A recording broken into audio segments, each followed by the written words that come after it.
Oh, welcome to Dominico Field at Christie Pitts. Thomas West here for Toronto Maple Leafs baseball on YouTube. They're taking on the Hamilton Cardinals today, a team that has been on a roll as of late. And the Toronto Maple Leafs, they're on a bit of a losing skid, especially at home, so they want to get back in the win column. But when you look at the Intercounty Baseball League standings right now, yes, the Hamilton Cardinals have been on a streak and have surpassed the Toronto Maple Leafs in the standings, but they had a bit of a slow start as well. And this Maple Leafs team will be looking at those standings right now and seeing that they are just 3 points out of third place, right, or out of fourth place right now in the Intercounty Baseball League. So a win today against the Hamilton Cardinals would not just snap the home losing skid that they've been on, but it would also go a long way towards the confidence in the locker room. With more on that, here's Noam Stryker.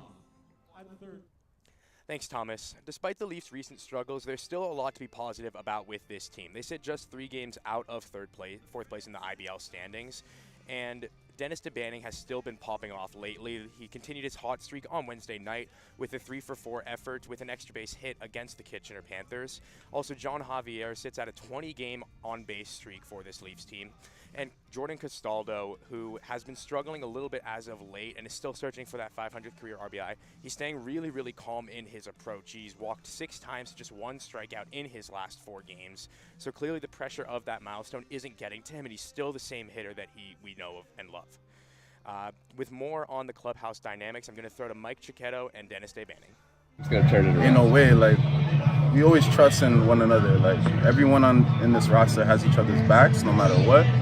Ups and downs, like, that's what the season's for, right? Our goal is the playoffs at the end of the day, so we go through the lows now, and then we'll figure it out.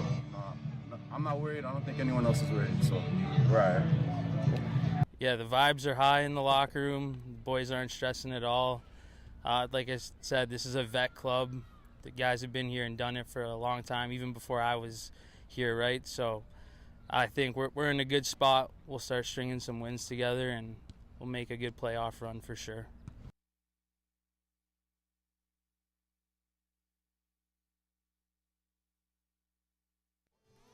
So if you ask the Toronto Maple Leafs if there's any worry in the locker room right now, the answer to that, according to Mike Chicetto and Dennis DeBanning, is no. By the way, Mike Chicetto is back with the Toronto Maple Leafs. This has been a long-awaited return. It was a bit of a heartbreaker early on in the season for Mike Chicetto because he injured himself in the 2nd game of the season, so he hasn't played a game since mid-May, which, as you know, is right around the beginning of the Intercounty Baseball League season. So he's very happy to be back. It's been a long rehab process, but he's feeling good, and he's back in the lineup for the Toronto Maple Leafs. They made the transaction today to activate him off of the inactive, and he's a guy that really values his time here in Toronto. I was talking to him the other day. He said, you know, he loves playing for the Toronto Maple Leafs, just wants to help out the team and help the team win in any way he can, and he's in the lineup tonight and trying to help the Toronto Maple Leafs snap this losing skid at home that they've been on. I had a conversation with Mike Chicetto the other day.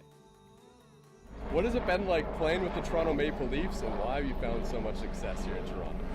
I mean, just playing close to home. I think, like, growing up, watching games at the pits, like, there's no place I'd rather be, and just getting everyday reps again since school, I mean, just helps out in the long run, right?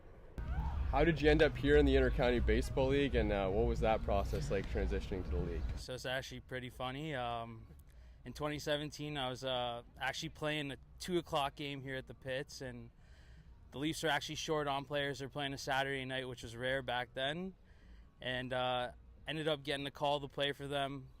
Went 1-for-1 with a single and ended up coming out of the game. And it was next day was the last day of the regular season, and they, like, gave me a start and ended up hitting 2 home runs there, so pretty funny. But yeah, I mean, we'll take it. Like, it was a good experience just being that young and not really know what to expect, like, and just getting to play with vet guys, and it was like a different caliber of pitching that I hadn't seen yet. So it was really awesome.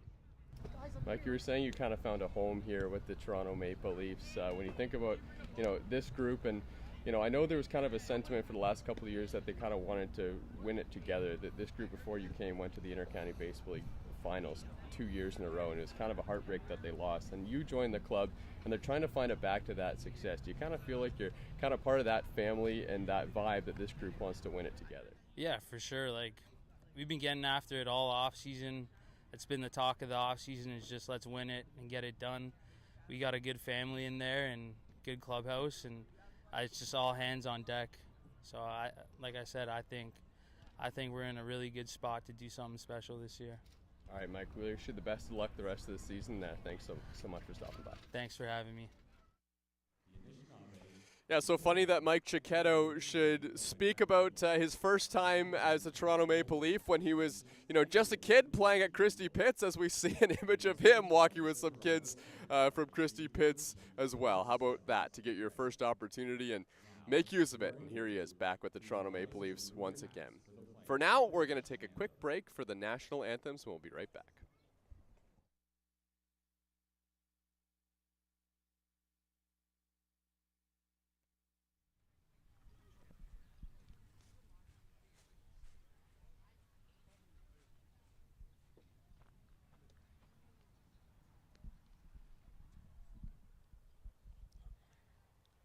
Oh, Canada,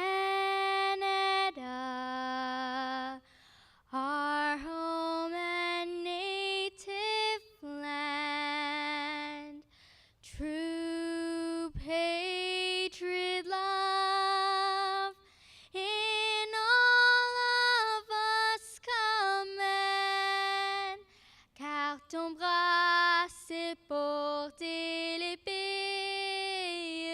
Il sait porter la croix. Ton histoire est une épopée des plus brillants exploits. God keep our land glorious and free. Oh, Canada, we stand on guard for thee. Oh, Canada, we stand on guard for thee.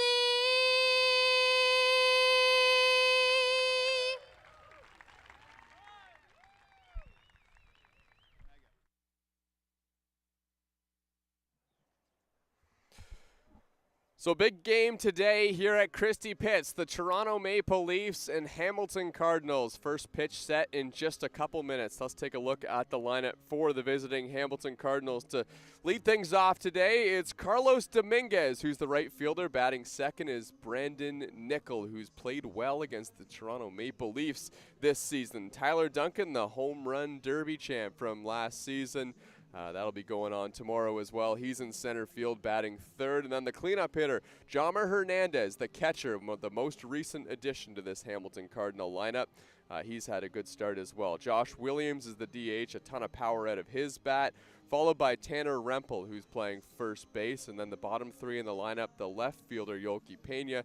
Third baseman today is Jaden Brown. And the second baseman, Tommy Reyes-Cruz, is batting ninth. The former London Major. On the other side, for the Toronto Maple Leafs, let's take a look at their lineup as well.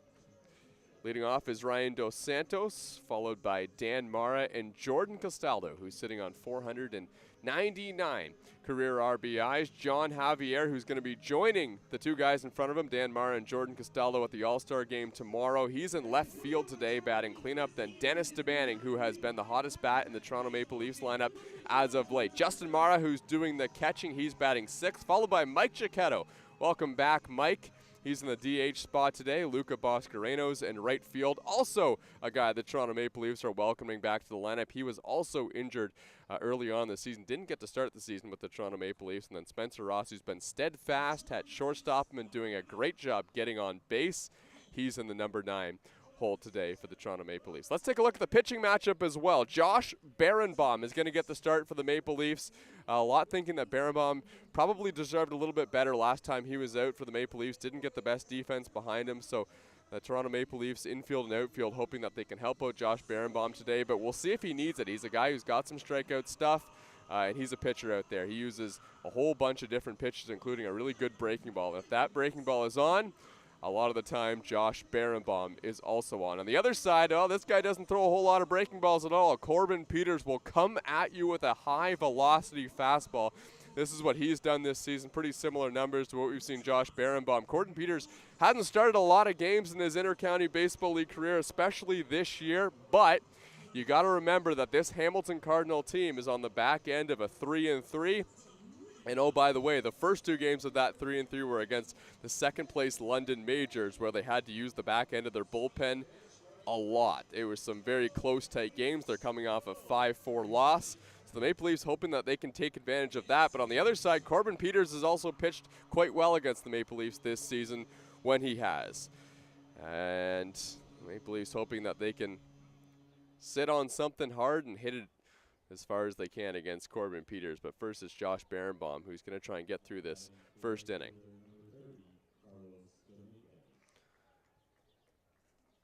Carlos Dominguez is going to lead things off for the Hamilton Cardinals.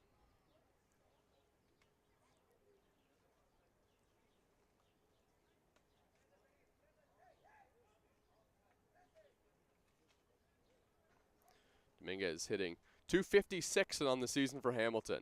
And now he bunts one really hard down the third baseline. That one might have made it to Ryan Dos Santos in pretty quick order, but fortunately for the Hamilton Cardinals, that one went foul. And actually, that ball came right in, and you can see Dominguez is kind of wringing out his hand too. Not sure if it was just the sting of the bat or maybe the ball hitting him very close to the hands, but he did not get that bunt in the part of the bat that he expected it to do, that's for sure. Here's the 0-1. Dominguez takes a strike, and that's a good sign. That breaking ball from Josh Berenbaum, he snaps the first one off well. Dominguez chops one foul towards third. Well, maybe Carlos Dominguez hasn't got off to as hot a start as the Hamilton Cardinals expected, given the baseball resume, but he sure was good last game. A 3-run home run against the London Majors as part of a 4-run inning for Hamilton.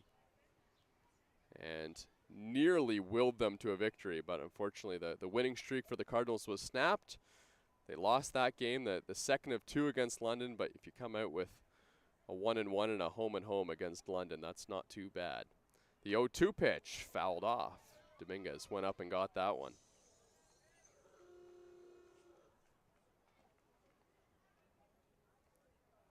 Hamilton Cardinals have won 6 of their last 7 games.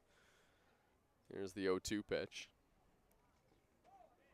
If they were to come away with a win against the Toronto Maple Leafs today, that would be a wild success. That would mean they would have won 2 of the 3 games in their 3-game and 3-day stretch. The 1-2. On the ground to third, and it skips by Dos Santos. That one gets into the outfield. A hard hit ground ball by Dominguez finds its way into the outfield, and the leadoff batter's on for Hamilton. This first inning could be important for the Hamilton Cardinals as well, because they've used the back end of their bullpen a lot. In each of the last 2 games, both Hospital and Rodney, who have been 2 of the best pitchers down there in the bullpen for the Hamilton Cardinals, they may or may not be available today. If either of them pitched, it would be 3 times in 3 days for them.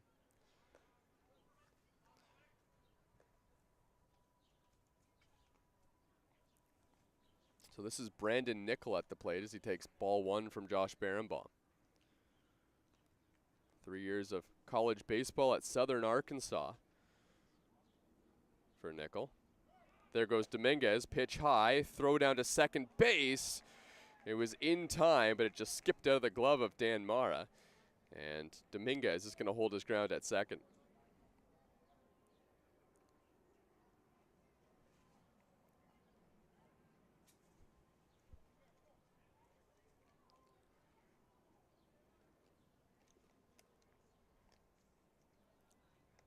Southern Arkansas, the school where Nickel has played his college baseball, Division II in the NCAA. Here's the 2-0. Nickel fists one towards the outfield. This ball is dropping. John Javier dives, and did he get it? Here comes the throw to third base. It's not in time. John Javier did make that catch out there in left field. That's an incredible effort. And a heads-up play on the base path as well by Dominguez, taking the extra 90 feet.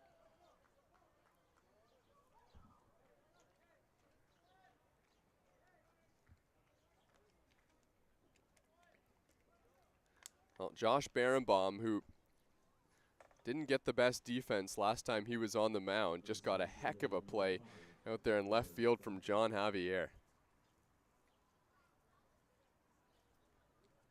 Remember, too, John Javier, I mean, he catches, he plays third base. Outfield isn't really his natural position, but he looked pretty good out there on the first ball he gets today. Tyler Duncan swings and misses at that pitch from Berenbaum.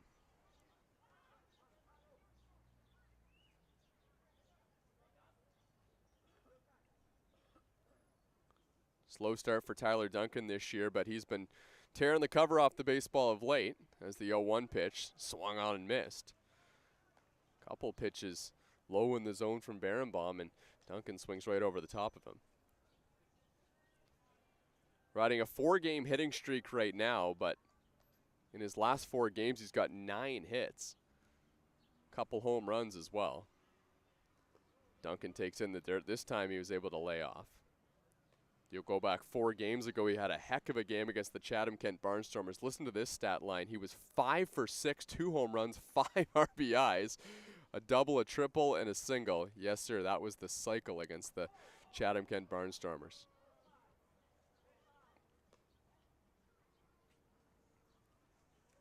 Crazy one, you got the cycle and the extra hit as a home run as well. The 2-2. Up high, ball 3. Berenbaum was ahead in the count 0-2, and now Tyler Duncan has worked it back to full.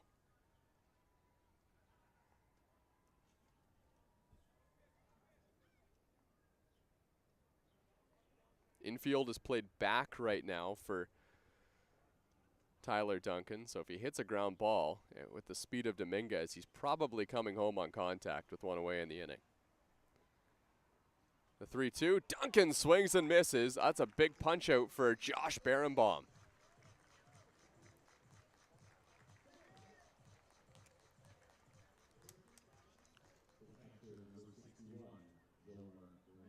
Boy, Tyler Duncan isn't just one of the most difficult guys to strike out on the Hamilton Cardinals, maybe in the Intercounty Baseball League, and Josh Berenbaum just got him in a big spot here in the first inning. Jama Hernandez, the catcher, now comes to the plate.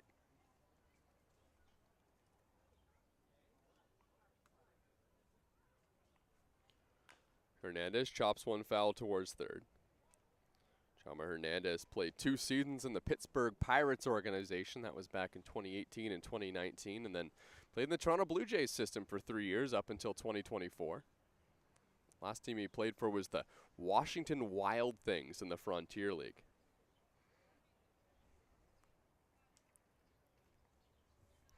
Between Brendan Nichols' Southern Arkansas Mule Riders and the Washington Wild Things. Maybe 2 of the better team names in baseball right there. Swing and a miss, strike 3. Josh Berenbaum, do it yourself. Gets a couple punch outs in the inning, strands a runner at third base, and the pass for the Toronto Maple Leafs coming up.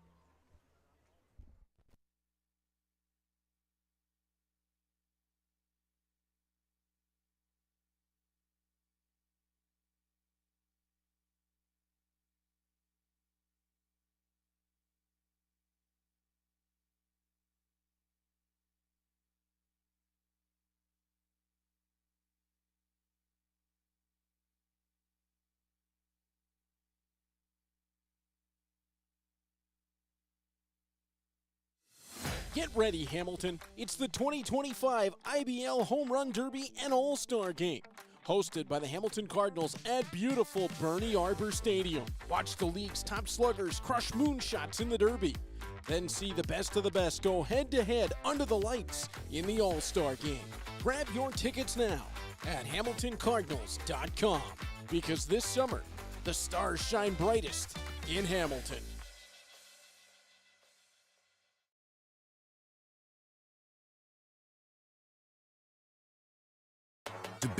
best, you've got to bring performance from every second. The game is getting faster every season. So Rawlings made a time machine to help you keep up. Introducing the all-new Velo ACP. It's light, it's balanced, so you can pick your pitch and drive the ball with maximum exit velocity. The game's gotten faster. Your bat has too.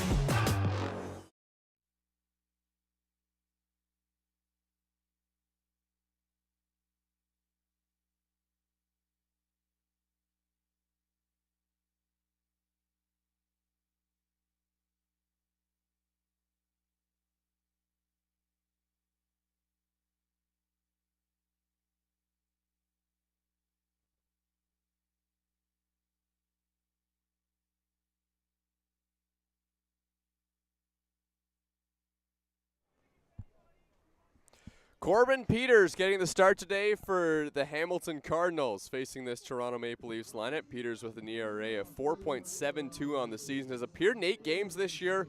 Only one of them has been a start. Last pitched against the London Majors, not a couple games ago, but this was back on July 6th. He pitched an inning as part of a 15-2 win for the Hamilton Cardinals. The one start he had this season came against the Toronto Maple Leafs. It was part of an 8-1 loss to Toronto back on June 22nd. Dos Santos takes outside. But the direction the Hamilton Cardinals were going and the direction the Toronto Maple Leafs are going right now are both very different from back when these teams met last time Peters was on the mound.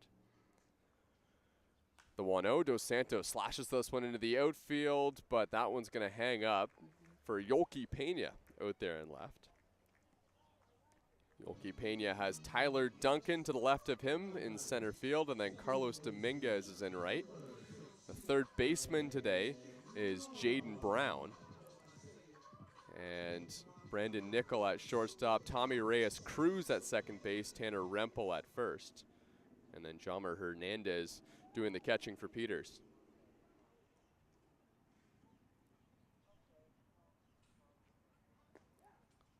Dan Mara takes strike one. He was squaring to bunt, which caught the attention of Tanner Rempel and Jaden Brown, who are playing a little bit further in now on the corners. Don't think Dan Mara's bunting, though, in this situation. The 0-1. Mara floats this one in the air to center. This one's going to hang up right in Tyler Duncan's tracks, and that's out number 2. 4 pitches in. And Corbin Peters has a couple outs.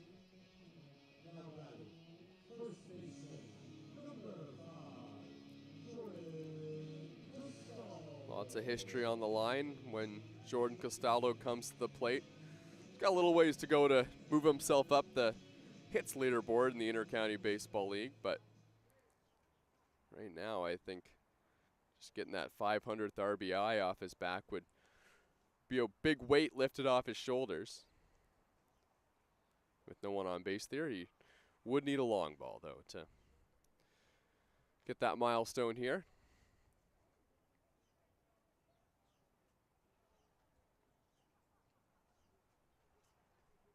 Here's the 1-0. Castaldo takes in the dirt. Noam Streifer before the game pointed out that Jordan Castaldo, although he's been struggling to get that milestone over the last couple games, he's still had some pretty good composure at the plate. Drawing a lot of walks, getting on base. Here's the 2-0.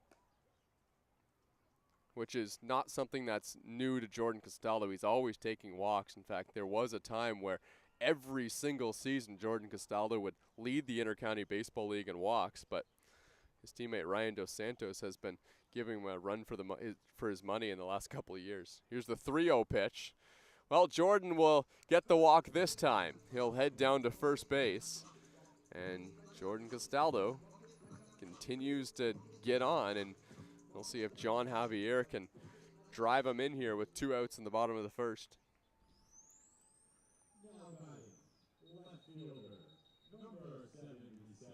John Javier is hitting .375 on the season for the Maple Leafs. Riding an on-base streak of 20 games as well.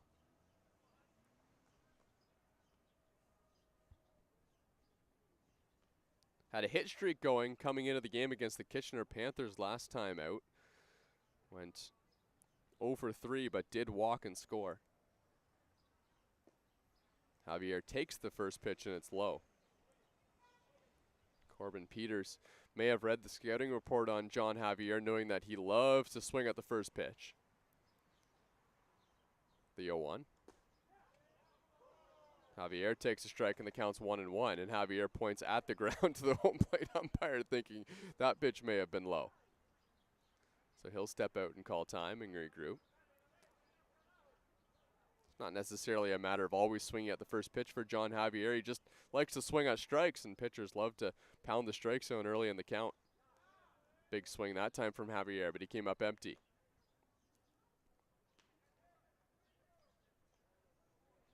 So with Castaldo's walk and Javier taking a couple pitches here, and finally the pitch count climbs over 10 for Corbin Peters. He was strolling through the first two batters. Javier rips this one the other way. That one's down for a hit. Jordan Castaldo advances to second base, and John Javier has himself a single.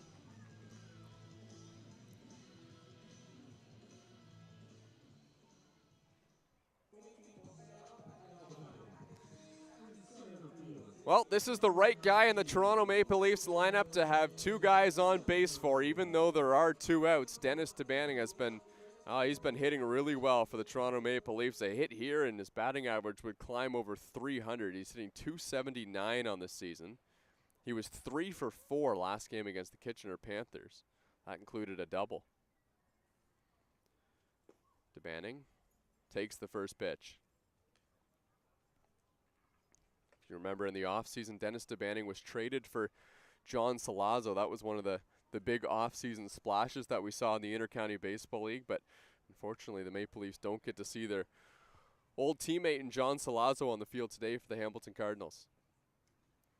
The 1-0, this one's hit a high chopper, and that one gets into the outfield. Jordan Castaldo getting the wave home. John Javier is going to come into third, and Dennis DeBanning comes through again. It's 1-0 Toronto.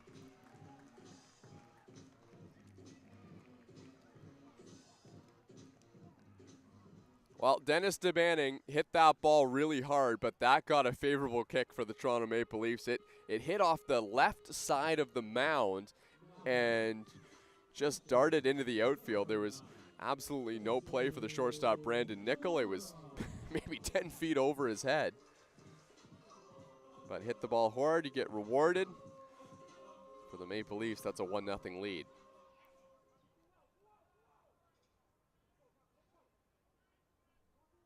Here's Justin Mara with runners on the corners trying to add on.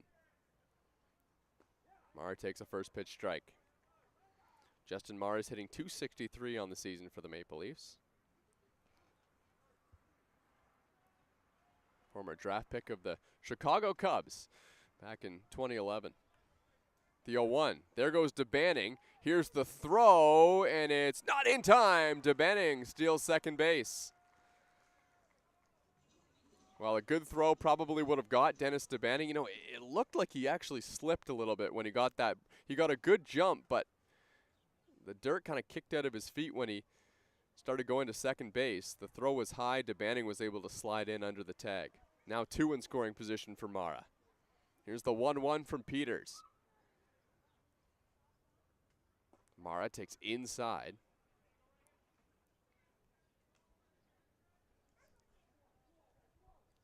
2-1 now. Can the Maple Leafs tack on some runs, all with 2 outs in this first inning? Corbin Peters got the first 2 batters and 4 pitches. Since then, the Maple Leafs have got a walk and 2 hits. Mara takes a strike. That time a slow breaking ball from Peters on the inner half.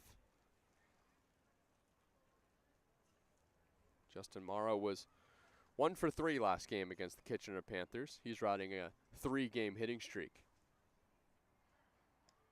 Here's the 2-2. Mara takes strike 3 called on the inner half, and Corbin Peters is able to limit the damage in the bottom of the first inning, but the Toronto Maple Leafs, well, they get a rally together with 2 outs, and it's Dennis DeBanning again who gets the RBI. 1-0 Toronto here at Dominico Field.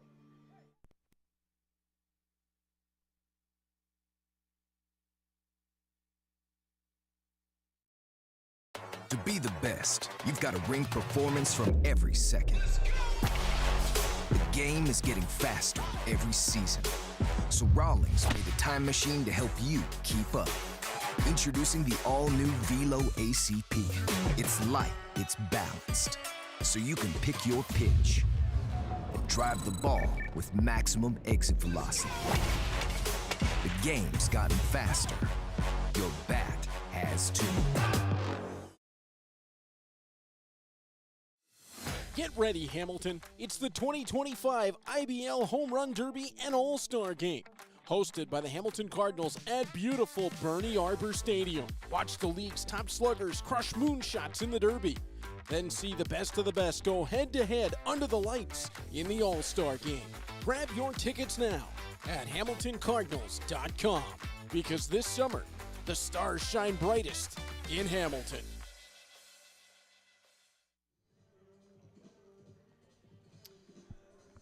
Well, last time out for the Hamilton Cardinals was part of a home-and-home against the London Majors. They lost that game 5-4 despite an unbelievable pitching performance again from Owen Boone. Just one earned run over 6 1/3, emerging as maybe the best pitcher in the Intercounty Baseball League this season. But the big ones there, Stephen Hospital and Fernando Rodney, both pitched in each of the last 2 games for the Hamilton Cardinals. Those were both on back-to-back days. So if it's a tight game, going into the later innings, the traditional 7th, 8th guy, which is Zach Hospital, and closer Fernando Rodney, probably aren't available in the bullpen for the Hamilton Cardinals today, but we will see. They weren't afraid to go with Rodney on back-to-back days, so maybe he's able to come into this game today as well.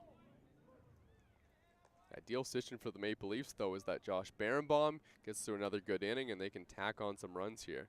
They were able to get a little bit of production against Corbin Peters back in the first inning. 1-1 the count now on the power hitting left-handed hitter in Josh Williams. Williams swings and misses. And we got some action in the Maple Leafs bullpen as Franklin Hernandez, who is warming up. Here's the 1-2. Williams chops one on the ground. This one's to short. Scooped up by Spencer Ross, flips it over to first, 1 away. I was talking to Franklin Hernandez before the game, and he didn't seem to think that there were plans to have him come into this game, especially not early on. If Franklin Hernandez pitches today, I would bet you that it's in a traditional relief role. Not, he started some games, he's coming to the bullpen and kind of been a long man with the Toronto Maple Leafs, just needed to, one, get him some work and also needed some innings of their bullpen. But Franklin Hernandez might be ready to, if Berenbaum were to get into any trouble, Hernandez would come in, maybe finish the inning and pitch one more, and I would bet you that would be it, because I think there's plans to have him pitch later on in the week. This ball's outside to Rempel.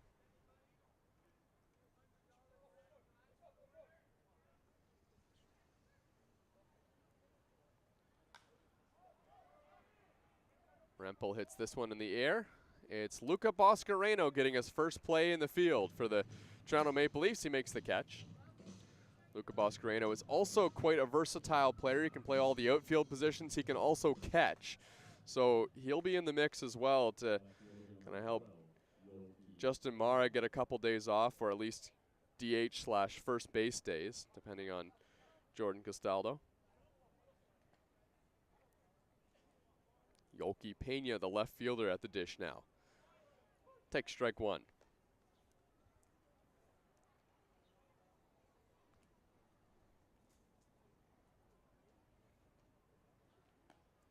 And the 0-1 pitch misses just outside 1-1. Well, Josh Berenbaum has been pounding the strike zone so far in this outing. 19 strikes, just 9 balls. Swing and a miss, make that 20, and the count's 1-2.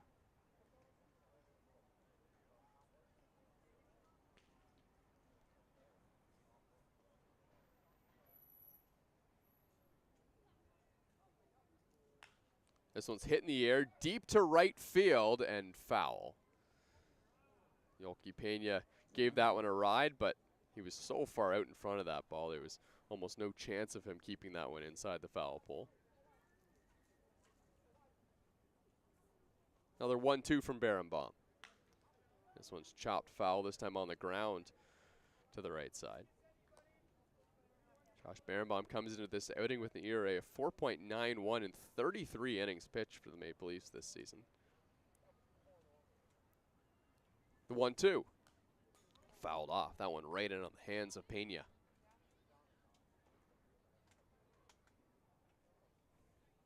Last time out, Josh Berenbaum pitched against the Welland Jackfish, gave up 5 earned runs over 3 2/3. The 1-2, foul tipped off the glove of Justin Mara. Actually, no, I don't think that hit his glove. That might have gone off his thigh. So the home plate umpire is going to give Justin Mara a little bit of time here. Like this is the first time in 2 starts that Josh Berenbaum is not pitching against the Welland Jackfish. Back on July 1st, pitched maybe the best starting pitching outing we've seen all season from the Toronto Maple Leaf.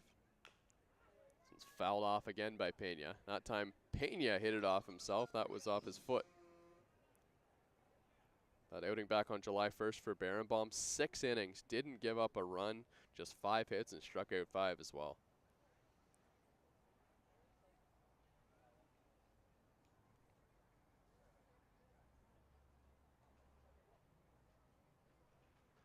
Josh Berenbaum has a lot of strikeouts this season, 38 in the 33 innings pitched he has, but when he's doing well, he's getting these batters to ground into soft contact. He's got good control. He can pick the corner with just about any of his pitches. Right now, Yoelqui Pena is just being pesky in the box, keeps fouling off tough pitches. This time he takes inside, and the count's 2-2.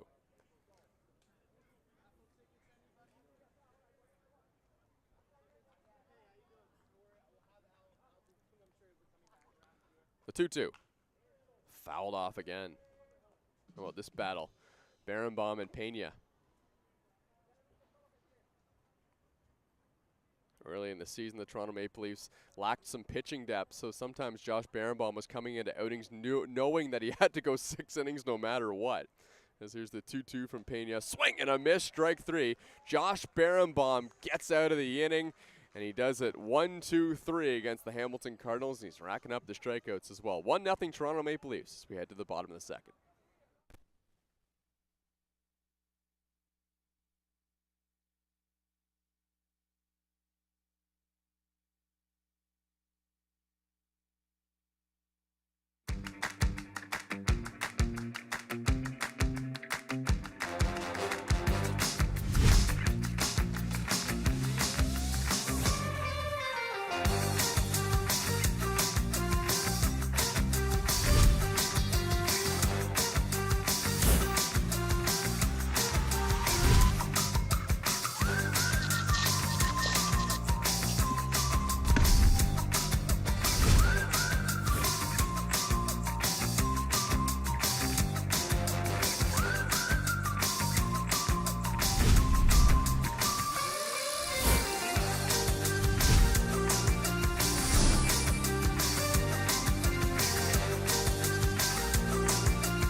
Well, Mike Chicetto due up for the Toronto Maple Leafs, and it'll be his first at-bat back here on the field since mid-May. So it's been a while for Mike Chicetto. He's the DH today.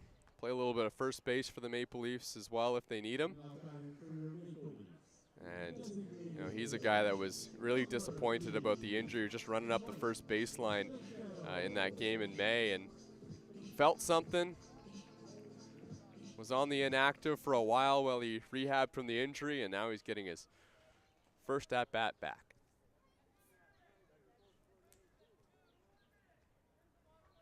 Here's the first pitch from Peters. And I think he took a breaking ball low. It's funny, I was talking to Mike Chicetto before the game, and I said, I'm almost positive you're going to get a fastball in the first pitch you see, so make sure you swing at it. And he gets a breaking ball, low and outside. The 0-1. Chicetto hits a high chopper to third, and that one's into the outfield, a base hit. Welcome back, Mike Chicetto. That's got to feel good. Gets himself a base hit, and the Maple Leafs have a runner on to lead off the second. Well, here's another new face, well, new old face, back in the lineup for the Toronto Maple Leafs. Luca Boscareno is back in the mix for Toronto. He had some really productive seasons with the Maple Leafs, played some baseball at Connors State.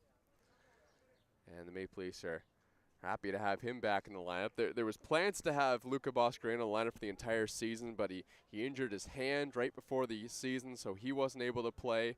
So the Maple Leafs, they're starting to get a little bit more healthy again. And we're see if that helps out the Maple Leafs and they can snap this losing streak and climb their way back up the Intercounty Baseball League standings. Still just 3 games out of 4th place right now in the IBL. Definitely a target to shoot for. The 0-2 pitch. Boscareno takes low.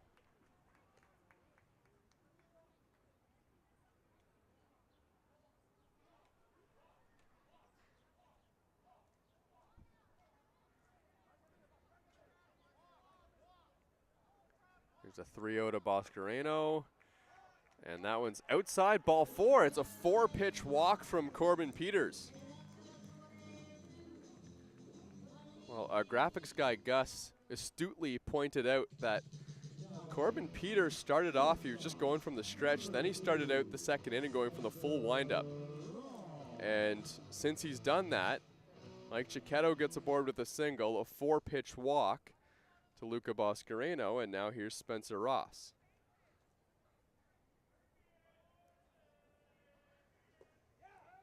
This pitch in there for a strike. Ross was squaring to bunt. The infield came way in, trying to cut that threat down from Spencer Ross. Now, Spencer Ross absolutely has the ability to lay down a bunt here and move the runners up, but he's also been hitting really well at the plate, so I wouldn't be surprised if he gets the bat back on the shoulder here and swings away. Time called by Peters.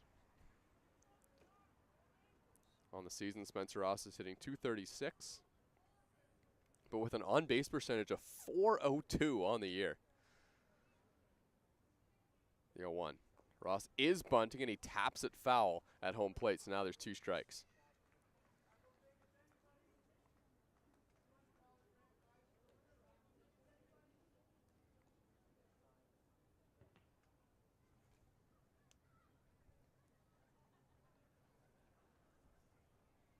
Spencer Ross has done a good job putting bat on ball, just 16 strikeouts on the year.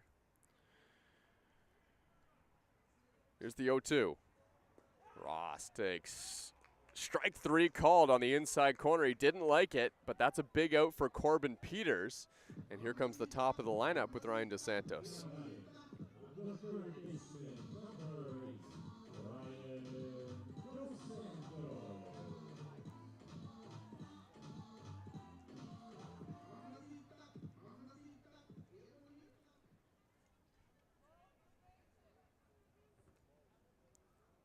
Mike Chicetto, the runner at second base. Luca Boscareno at first. That pitch is outside. Toronto Maple Leafs management is sitting here thinking, yeah, this is what we wanted to see all season long. Mike Chicetto and Luca Boscareno on the base path. Now they're both healthy at the same time, and what do they do with their first plate appearances? They both get on base.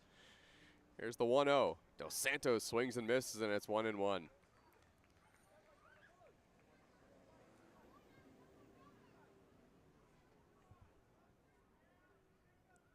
Ryan Dos Santos is 0 for his last 6, but has still walked 4 times over that stretch.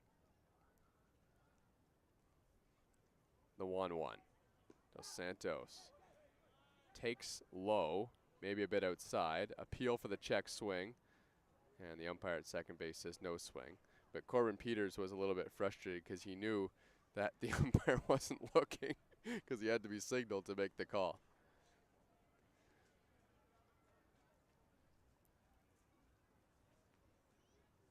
The 2-1. Inside, 3-1. Dan Mara on deck. If Ryan Dos Santos can find his way on base here, Dan Mara has elite ability to dish a ball into the outfield. That might score a couple for the Maple Leafs, but first, the focus here on Ryan Dos Santos. The 3-1 pitch from Corbin Peters. And Dos Santos takes a strike. Dos Santos was taken all the way.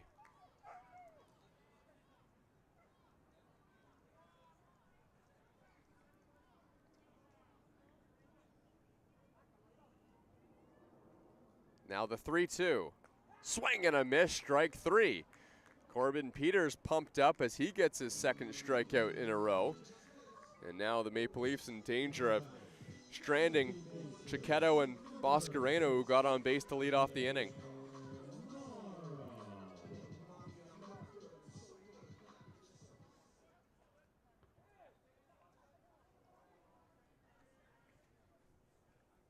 First pitch to Dan Mara.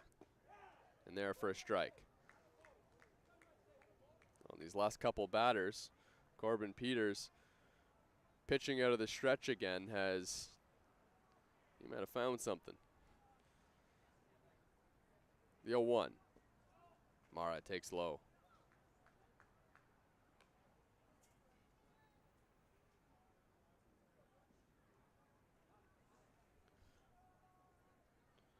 Dan Mara came into today hitting .272, and he's driven in 9 runners.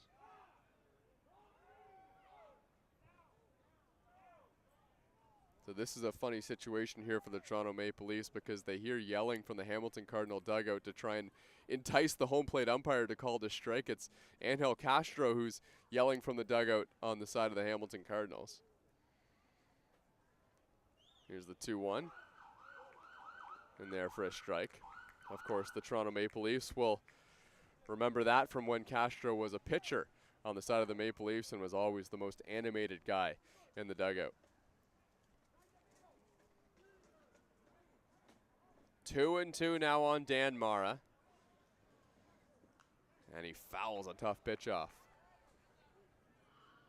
Dan Mara trying to salvage what looked like a great start to the inning for the Maple Leafs. Since then, Corbin Peters has settled in and got a couple strikeouts.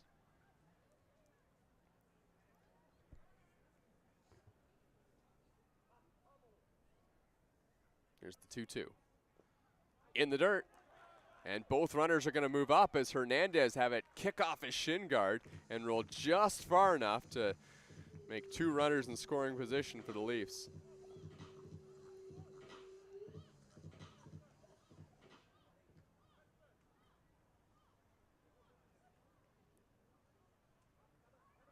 Well, Jomar Hernandez is a pretty good defensive catcher there behind the plate, and there wasn't really much he could do. That was going to be a really tough pitch to block, but it's worth noting that he has been really good defensively. He's only made 1 error all season for the Cardinals.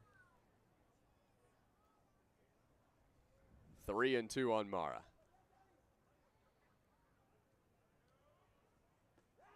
And he takes strike 3 called on the inside corner, disputed by Dan Mara, but Corbin Peters strikes out 3 in a row to get himself out of the inning.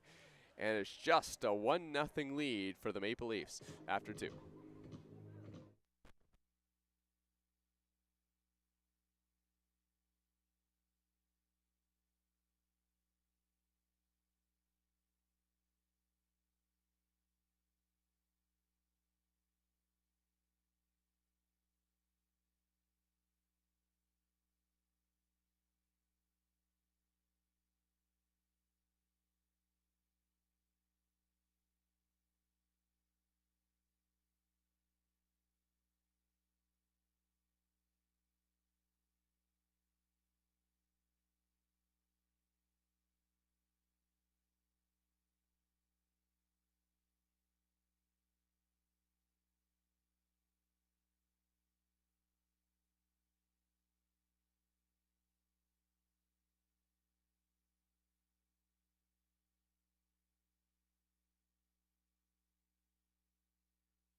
Oh, the third baseman, Jaden Brown, is going to lead things off for the Hamilton Cardinals and take strike one from Josh Berenbaum. Both pitchers today look pretty locked in on the mound. Berenbaum had a really good finish to the last inning, getting a strikeout of Yolki Pena. And then Corbin Peters struck out 3 in a row to finish off his second inning of work as well.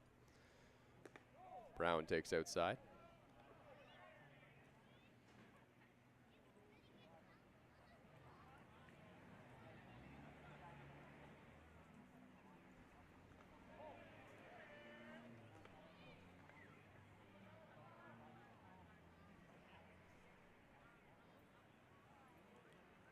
Jaden Brown is hitting 192 on the season for the Cardinals.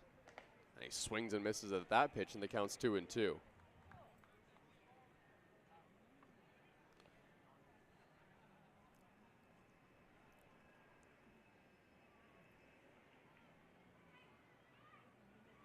Brown lines one into the outfield. That gets down for a base hit. This one's rolling towards the gap. Brown, a big turn. He's heading for second. Here comes the throw. Not in time. Jaden Brown finds a gap and leads off the third inning with a double.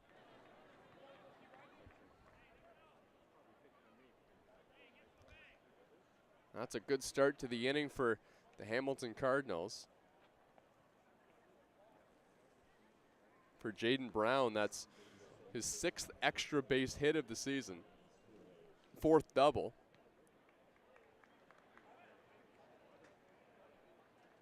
It's going to bring up Tommy Reyes-Cruz out of Montreal, Quebec.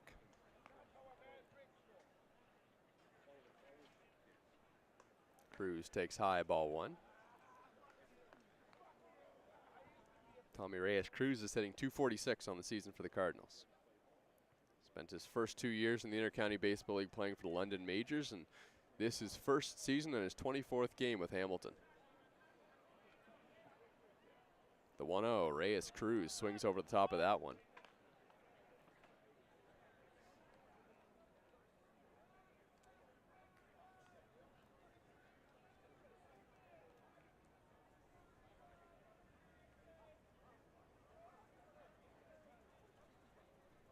Here's the 1-1. Reyes-Cruz bunting and fouls it to the backstop.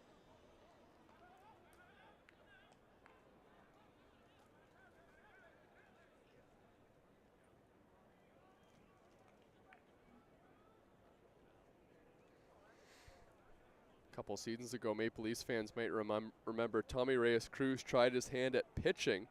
That was in a game when he was playing for the London Majors, pitched 3 1/3 innings against the Maple Leafs. This time gets out-pitched by Josh Berenbaum, who strikes him out, and that's the first of the inning.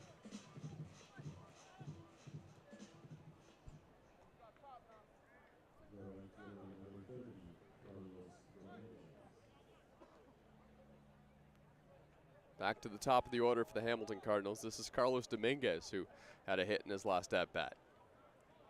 One of just 2 off of Berenbaum today.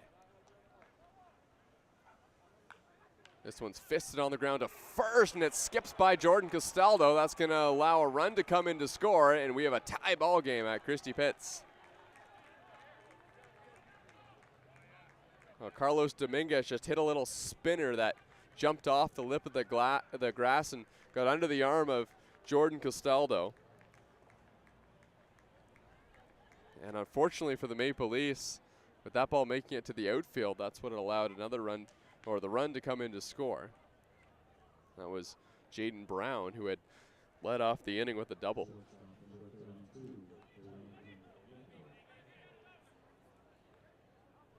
So 1 out in the inning, and Josh Berenbaum is going to have to battle now to get through this top of the third.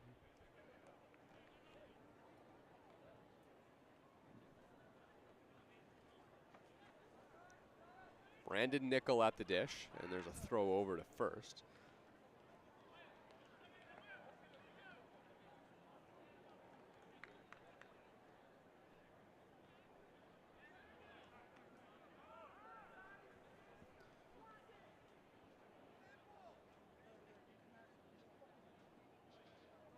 Time was called by the runner at first base, Dominguez, so that's the reason for the stoppage there. Now Josh Berenbaum will step back on. Dominguez stole a base when he got on back in the first inning.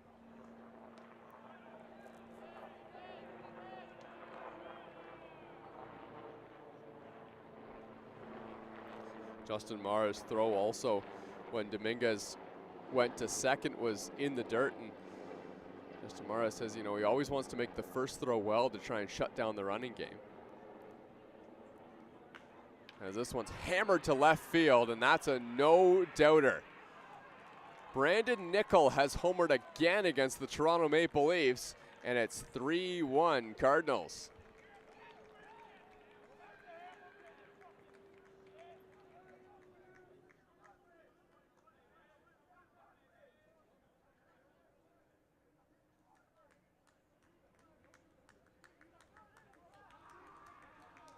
Well, Brandon Nickel now has 6 home runs on the season, and get this, 4 of them are against the Toronto Maple Leafs.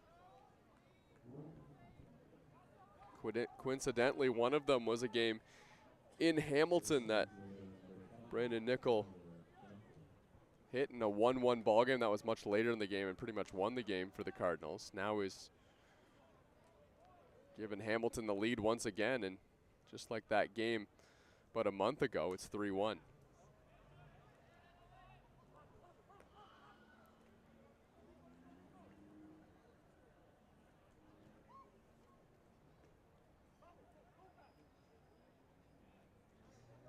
So Josh Barenbaum will now face Tyler Duncan with nobody on base, and he takes his strike, and the count's 0-2. Jomar Hernandez, the catcher, is on deck.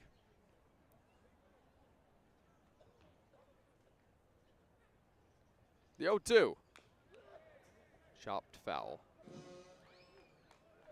Josh Barenbaum got a strikeout of Tyler Duncan in his first at-bat.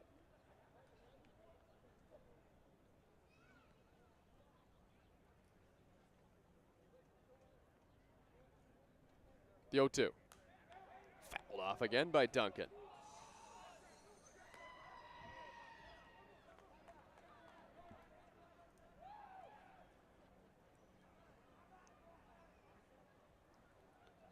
Pitch number 55 now coming from Josh Barenbaum.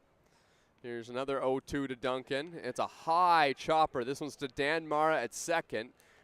It came down eventually, and he's able to throw out Tyler Duncan at first base. 2 away.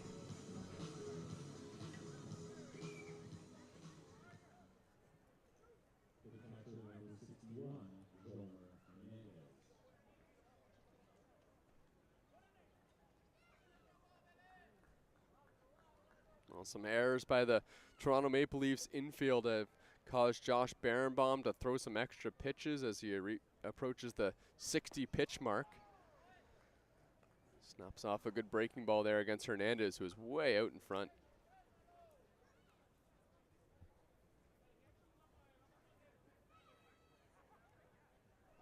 Greg Carrington is getting loose now in the bullpen for the Maple Leafs. The 0-1 in the dirt. 1-1. Hernandez is hitting .292 on the season for the Cardinals. He was 0 for 4 last game against London. The 1-1. Up and in.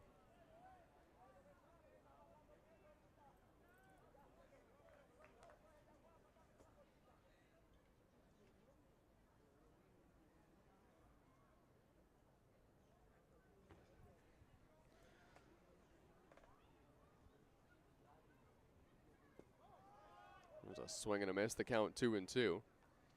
If you want to know how much the Hamilton Cardinals value Jomar Hernandez's bat being in the lineup, a lot of the time you see catchers at least get a day, you know, at DH or at first base. Jomar Hernandez is catching his 3rd game in 3 days as he takes high.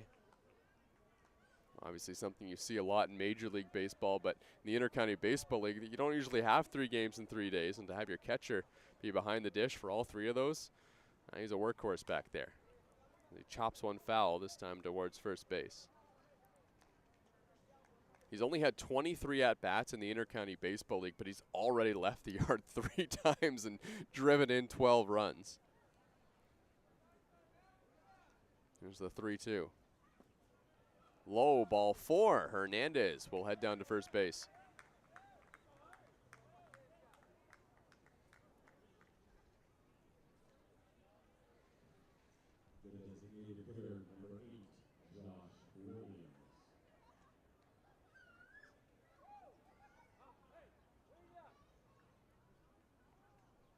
Josh Williams, who's hitting .271 on the season, comes to the plate for Hamilton. First pitch from Barenbaum. Williams takes inside.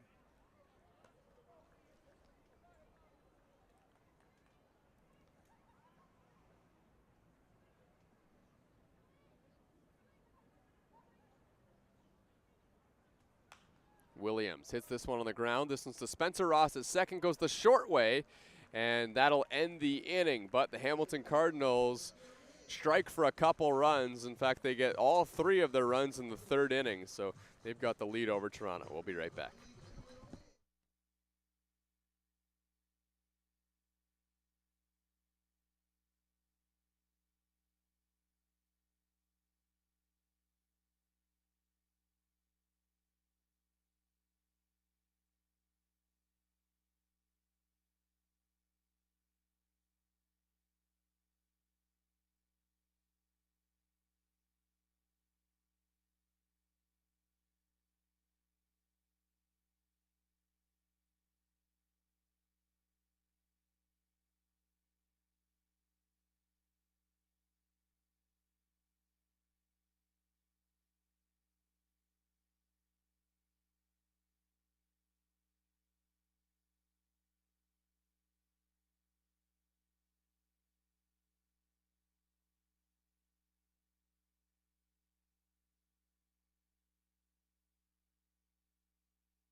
Jordan Castaldo leading things off for the Toronto Maple Leafs here in the bottom of the 3rd inning.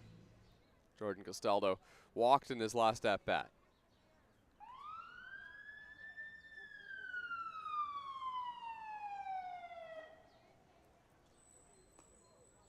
First pitch well inside from Corbin Peters.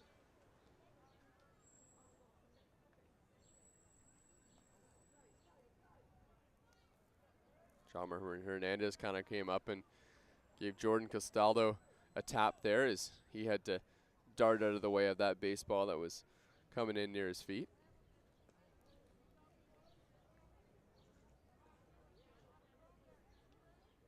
Here's the 0-1.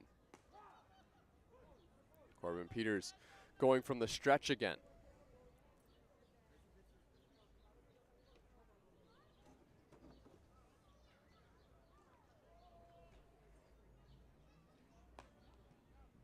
Now pitch misses, and it's 2-1.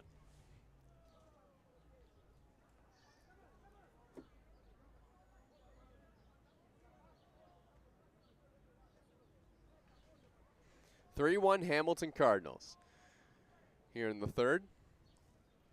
2-1 pitch. Castaldo fouls this one off to the left.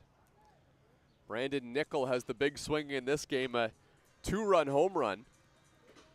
That gave Hamilton the lead back in the top half of the inning. And Corbin Peters, who has struck out 3 batters in a row, Facing Jordan Castaldo here in the third to lead things off. And Jordan trying to break the streak and end the momentum that Peters has going. Here's the 2-2. Castaldo hits one on the ground. This one's to second base, and it eats up Tommy Reyes-Cruz. He still is able to throw to first in time to get the out. Man, there are some funny hops on the infield over there, right between first and second. But this time, Tommy Reyes-Cruz is able to stay composed and make the play and get the first out.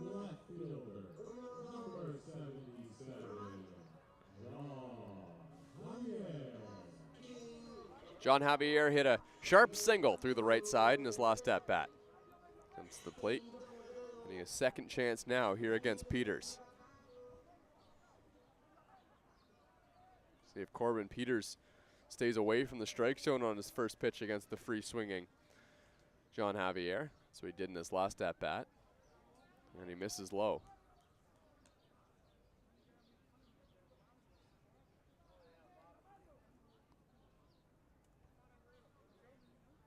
Here's the 1-0 pitch. A pitch in there for a strike. The Hamilton Cardinals have some pretty advanced metrics that they work on, you know, before they face every lineup. Both times Corbin Peters has missed the strike zone on the first pitch to John Javier, and wouldn't be surprised if that isn't a coincidence. The funny thing is John Javier has seemed like he's taken all the way both times on the first pitch from Peters, which is pretty rare for him.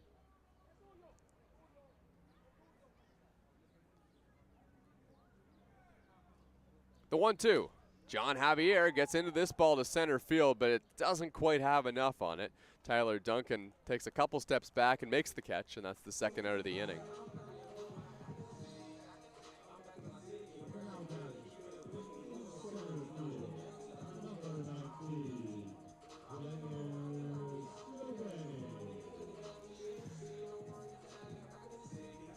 Dennis DeBanning in his last at-bat absolutely smashed a ball off the side of the mound that made it into the outfield. Was good for an RBI and the only run of the game for the Maple Leafs. He takes a first pitch inside from Corbin Peters.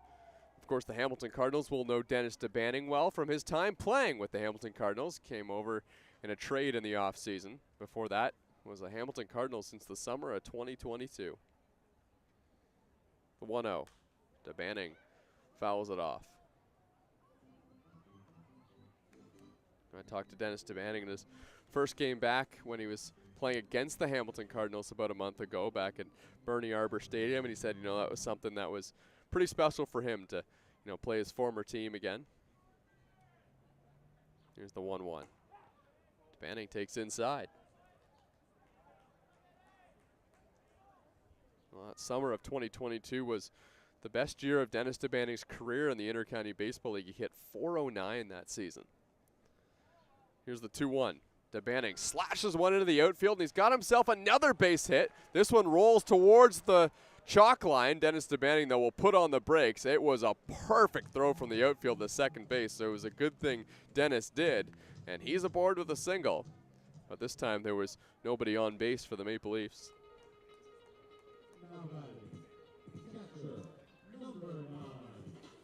Well, I said before Dennis DeBanning's first at-bat that a hit would have brought his batting average above 300. Well, a hit in his first two at-bats means he's hitting .316 on the season. And behind only John Javier with qualified at-bats for the average leaders on the Maple Leafs. He's going again. The throw down, and it gets into center field. Dennis DeBanning will sprint towards third base, and there's no throw. And Dennis DeBanning is just making it happen right now for the Toronto Maple Leafs. That's his second stolen base of the game, and he gets an extra as well, putting a little bit of extra pressure on the defense. And that's a rare error from the catcher, Jomar Hernandez, as well, just his second of the season, and that throw down to second base.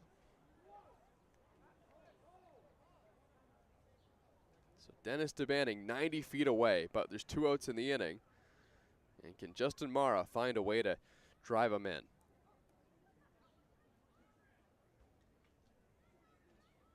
The 1-0. Mara hits this one in the air. This one sky high towards center field, and Tyler Duncan has room. He makes the catch, and that ends the inning. Boy, Justin Mara is frustrated. He knows he just missed that baseball, or this would have been a tie game here at Christie Pitts, but it's not. It's 3-1 Hamilton Cardinals as we head to the fourth.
Tanner Rempel leading things off, the right fielder for the Hamilton Cardinals here in the top of the fourth inning.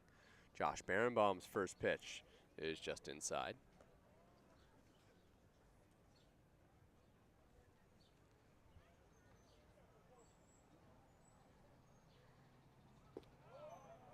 The 0-1 pitch misses low, 2-0.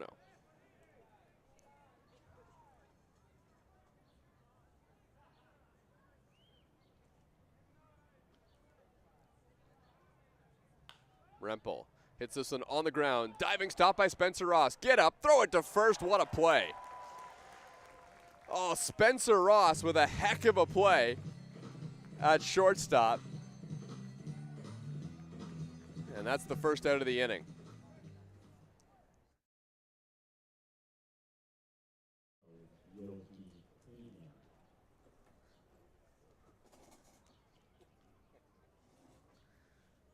Yoki Pena at the dish now, takes inside.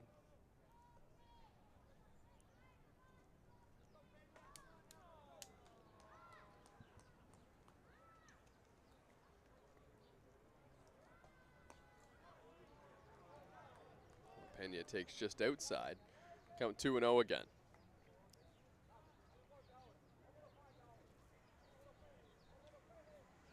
Yoki Pena's 0 for 1 today.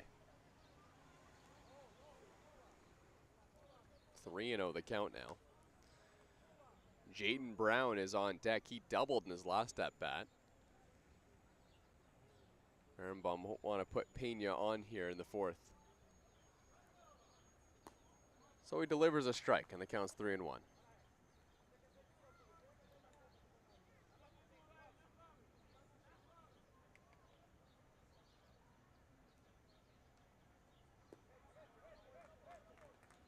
That's inside, ball 4. So runner on with 1 out here for the Hamilton Cardinals. Jaden Brown coming to the dish, who has one of the 3 hits off of Josh Berenbaum today.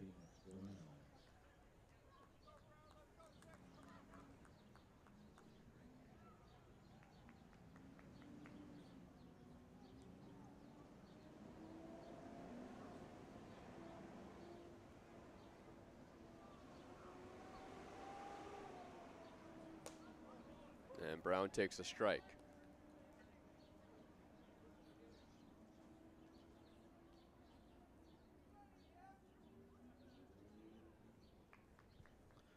Well, Jaden Brown came in to pinch run for John Salazzo in the last game, or came in defensively for John Salazzo in the last game, now getting a start here. As he takes a strike, it might have been called on the swing. Either way, it's 0-2 on Jaden Brown, who had one of the extra base hits for the Cardinals today. He'll need another one of those to drive in his runner at first base. Here's the 0-2 from Josh Berenbaum. And he checks over at first base with Pena. Ideally, Berenbaum would love a sharp ground ball, but if that doesn't happen, Tommy Reyes-Cruz is awaiting on deck. The 0-2, fouled off. Brown kind of looked skyward. He thought he might have got a pitch he could handle, and just missed it. Got under it.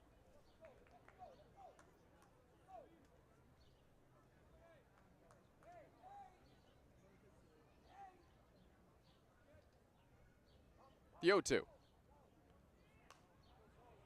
Fouled off again. And these Hamilton Cardinal hitters are fouling off some pretty good pitches from Josh Berenbaum, which is making the pitch count rise here.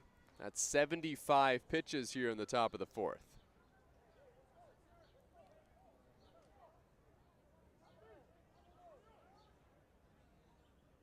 Another 0-2. Strike three called. What a pitch from Josh Berenbaum on the inner half. He gets a strikeout, and there's two away.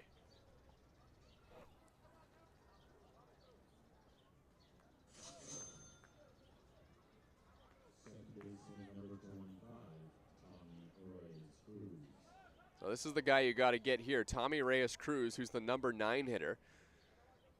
Josh Berenbaum trying to get Reyes-Cruz and make sure the top of the order comes up next inning. There goes the runner, throw down in time. Oh, man.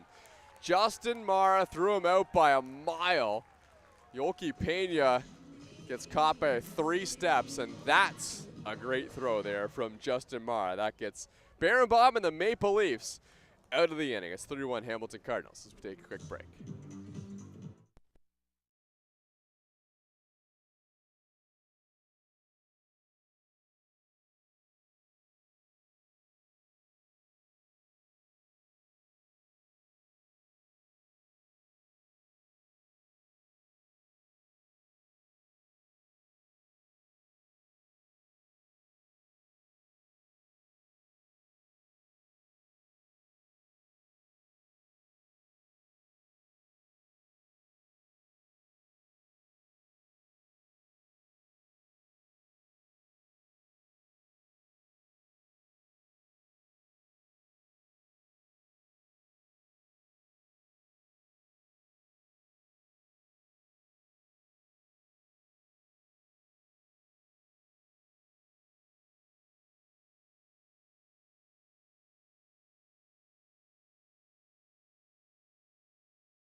Well, the Toronto Maple Leafs would love to lead off this inning the way they did the second. It was Mike Chicetto who started things off with a single in his last at-bat.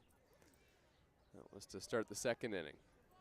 So here he is the second time around against Corbin Peters and takes the first pitch in the dirt. The Hamilton Cardinals would not mind some innings here from Corbin Peters if they could get it. Had to use 7 or 8 pitchers over the last couple days as this one's dished towards the outfield by Mike Chicetto, and a running catch is made by Tommy Reyes-Cruz, and that's the first out.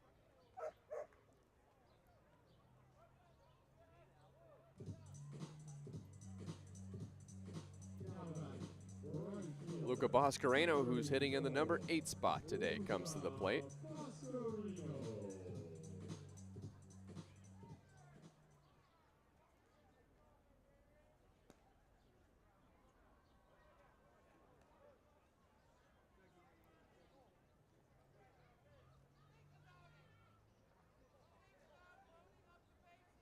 One and 0 the count.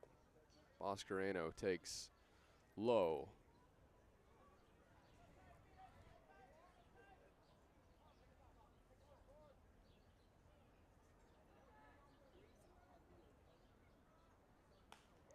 And now he gets into this ball. This one's dropping and a diving catch. Oh my goodness.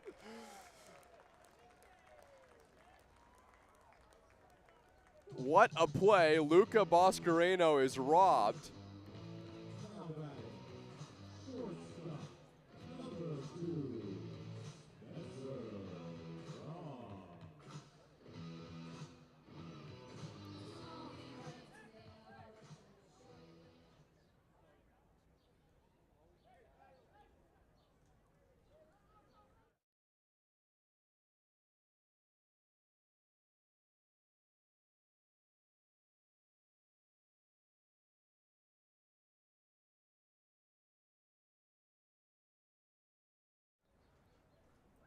So Carlos Dominguez made a great catch there to rob Luca Boscareno, but now there's a bit of concern for his health in the outfield.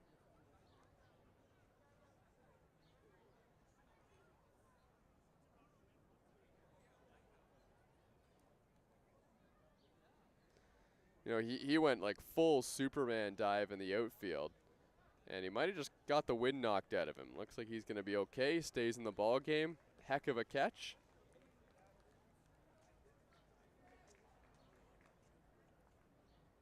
And there's 2 away in the inning.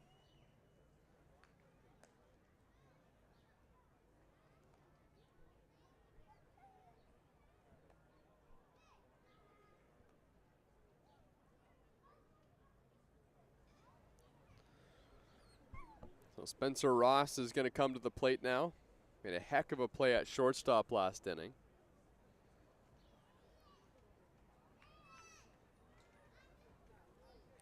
Spencer Ross is 0 for 1 today.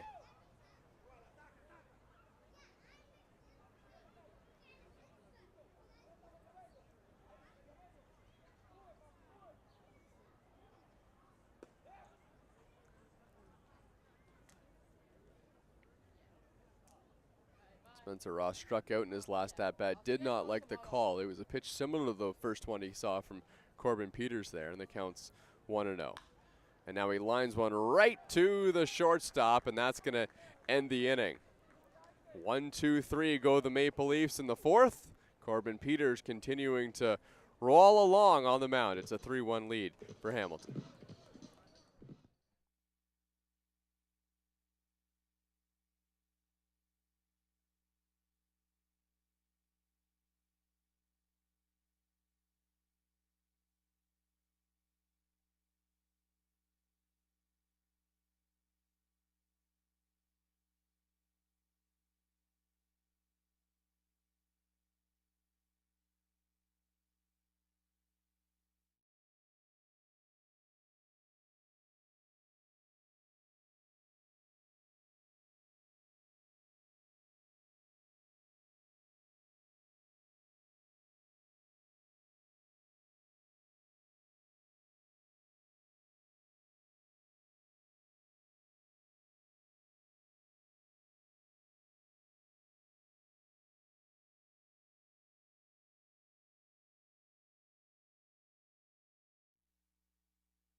Back here at Dominico Field, Josh Berenbaum back on the mound for the Maple Leafs. He's going to face Tommy Reyes Cruz to lead off the inning. Takes up and away, ball one.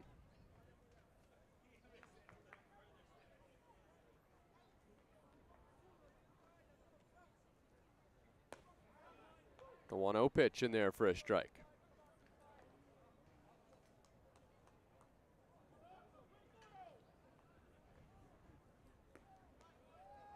Another good breaking ball from Josh Berenbaum, and the count's 1-2.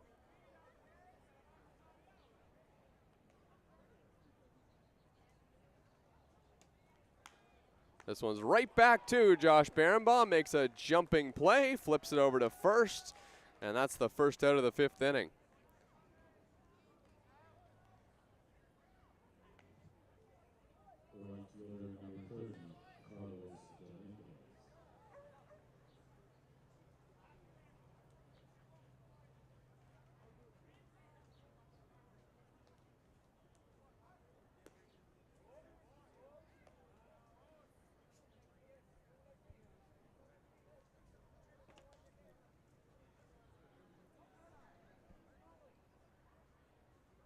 Dominguez squaring to bunt.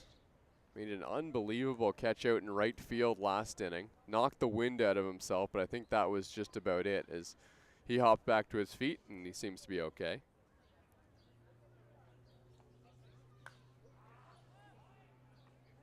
Now he hits this one down the left field line.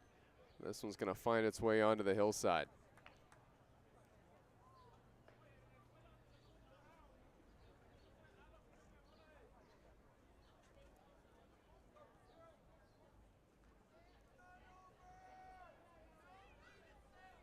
Here's the 2-1. Just misses. Dominguez has been squaring to punt on a couple pitches here. And Dos Santos came charging in from third base. The 3-1 pitch. Inside and it hit him. Oh man, as if Dominguez needed that after diving headfirst on his front side. This time he gets hit on his backside and he'll head down to first base.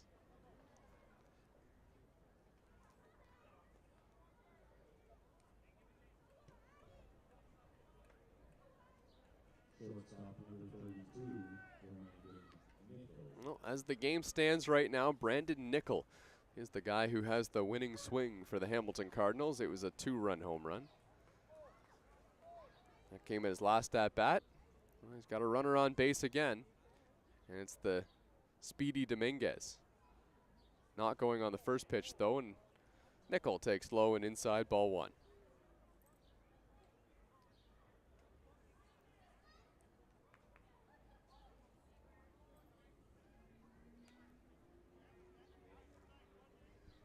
The 1-0 pitch. Big swing by Nickel, but he's way out in front, and the count's 1-1.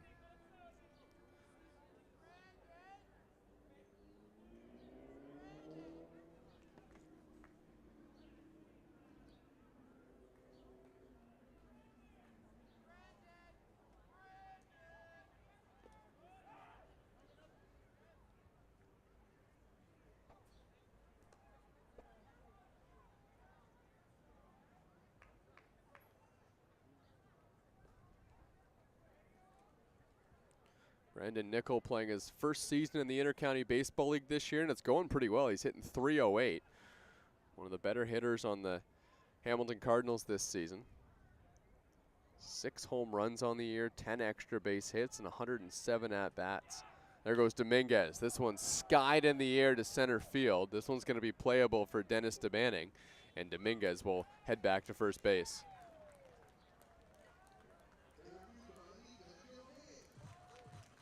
Two away in the inning, and here comes one of the more dangerous hitters in the IBL, and Tyler Duncan.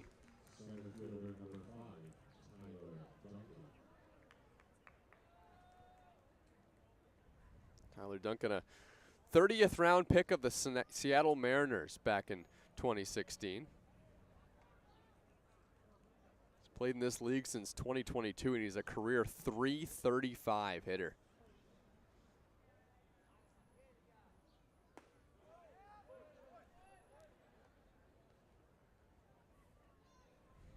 Tyler Duncan sticks around in the Intercounty Baseball League long enough, he will have one of the better resumes of any player in the IBL.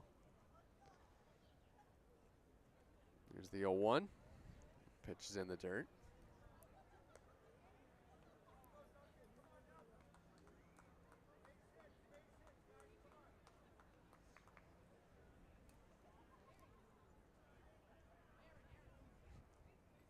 One and one now on Duncan. That pitch in there for a strike, 1-2. Think about Jordan Castaldo, who would be maybe one of the more legendary active players right now in the Intercounty Baseball League. I mean, just in general, all time. You know, Tyler, he is a career .353 hitter in the Intercounty Baseball League. Tyler Duncan, you know, he's going down a similar path that what we've seen from Jordan Castaldo. Here's the 1-2. That pitch is fouled off. The only thing that he's missing on his resume is a couple championships. Jordan Castaldo has 6 of them, all with the Barrie Baycats. But this is a year the Hamilton Cardinals, you know, look, they got off to a bit of a slow start, but the way they're playing of late, they see themselves as absolute championship contenders this year in the Intercounty Baseball League. The 1-0, Dominguez goes. This one's fouled off. Duncan had to swing at that pitch with 2 strikes on it.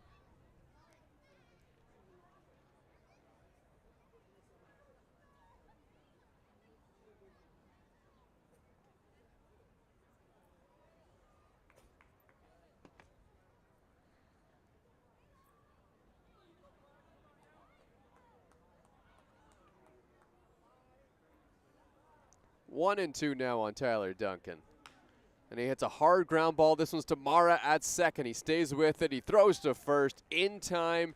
That ends the inning. Josh Berenbaum has got himself through 5 pretty good innings of baseball, giving the Toronto Maple Leafs a chance. The only question, can they take it? It's 3-1 Hamilton Cardinals.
Well, the Toronto Maple Leafs have got lots of time in this ball game, but now is as good a time as ever to try and get some runs. They've got the top of the order coming up with Ryan Dos Santos. They're getting their 3rd look at Corbin Peters, which usually bodes well for the hitter.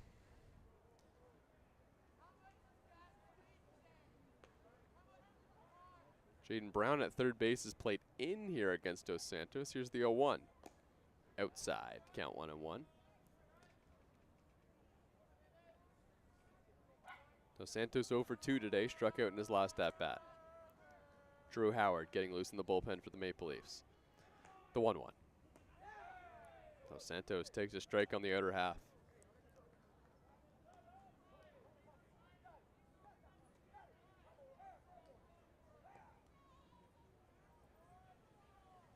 Here's the 1-2. Ryan Dos Santos fouls it off.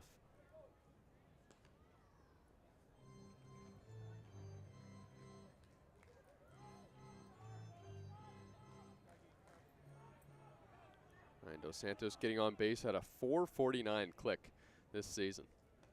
He swings and misses at this pitch. Strike 3. First out of the inning for Corbin Peters, who's racking up the strikeouts here against the Maple Leafs.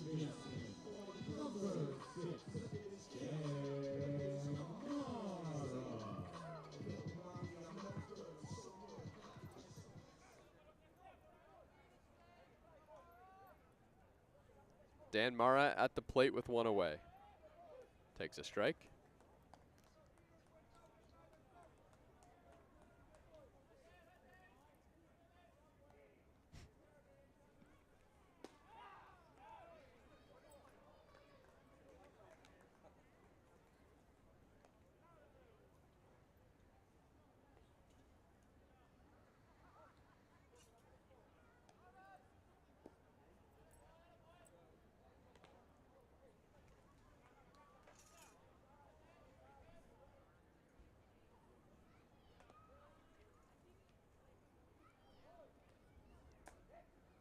Pitches inside to Dan Mara.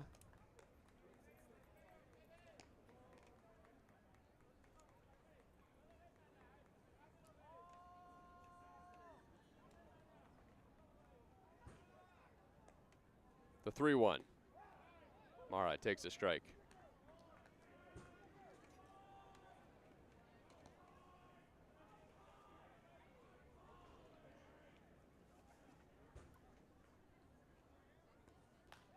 This one's hit on the ground to first. Good play over there by Rempel. He'll step on the bag, and that's out number 2.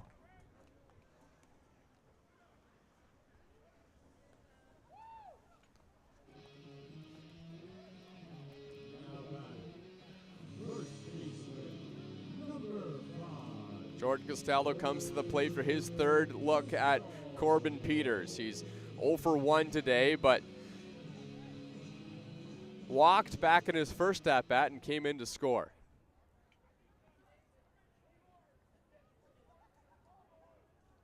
Peters' first pitch. Castaldo hits one sharply. This one's on the ground to second, and that one gets through into the outfield. Good effort by Tommy Reyes-Cruz, but that one hit just a little bit too hard by Jordan Castaldo, and he's aboard with a single. This formula worked out last time when Jordan Castaldo was on first base. John Javier was able to single him along. But, you know, this is the part in the order, you know, it's been a couple games since we've seen John Javier leave the ballpark. We know he's got great power. Maple Leafs could use a big swing here from John Javier. 5 home runs on the season. He's driven in 22 runs. Javier takes inside ball 1.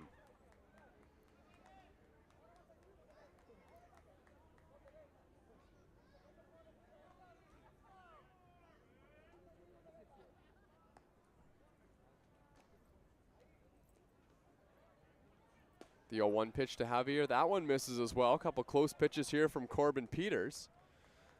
And it's 2-0.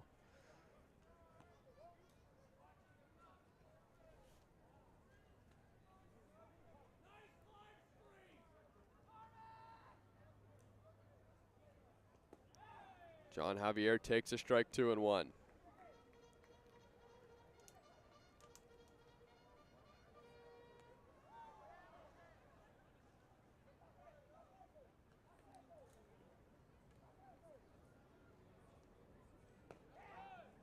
Javier takes inside again. How about that? John Javier, who loves to swing the bat, has shown off a little bit of discipline here in this at-bat here against Corbin Peters, maybe acknowledging the importance of what this next swing could be for Javier. The 3-1 pitch, and he takes a strike. It wasn't the one he wanted. 3-2 the count now. Jordan Castaldo, the runner at first base. The Maple Leafs needing a couple runs here in the bottom of the 5th inning. The 3-2. Swing and a miss, strike 3. Corbin Peters is fired up on his way back to the Hamilton Cardinal dugout, and he gets through the 5th inning without allowing a run. It's 3-1 Hamilton Cardinals as we head to the 6th.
Well, back here at Dominico Field, Drew Howard on the mound for the Toronto Maple Leafs.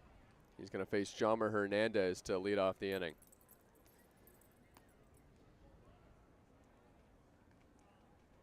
Hernandez, a huge swing at the first pitch, and he fouls it off.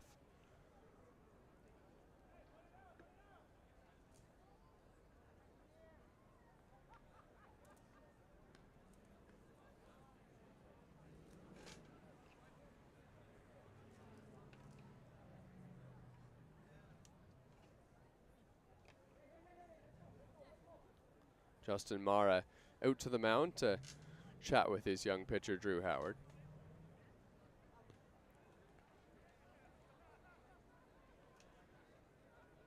Drew Howard comes into this outing with an ERA of 6.42 on the season.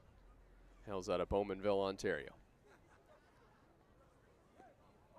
The 0-1 to Hernandez. Up and in. Boy, Hernandez was ducking out of the way of that pitch. He might have been fooled on that breaking ball from Howard. Maybe something that Justin Mara jots down and notes in his back pocket. And Mara might have went over, just got a bit of chalk on his hand. Might have been, like when he was throwing that ball back to Drew Howard, it was slipping out of his hand a little bit. So he gets that sorted out. Now here's the 1-1 pitch. And he takes a strike. Talked to Drew Howard, would have been a month or two ago now, and he said he's not a big shake the catcher off guy. He throws whatever Justin Mara is calling back there. That time he called for a fastball and missed up and away. 2-2. Quick sign, the pitch, hit in the air. This one's to left field. Jomar Hernandez went down and golfed that ball out to left, but the catch is made by John Javier, and that's the first out.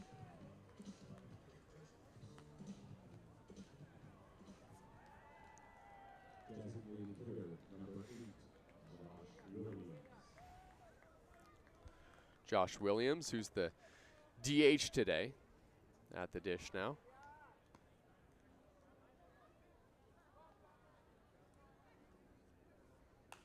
Williams chops it foul towards third.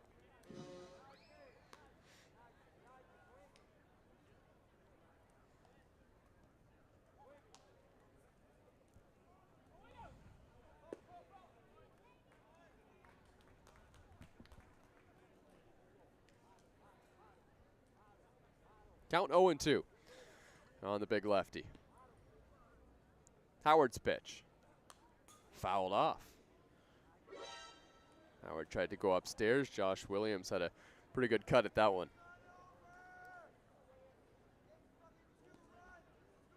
Josh Williams hitting .268 on the season. He's 0 for 2 today as he takes outside.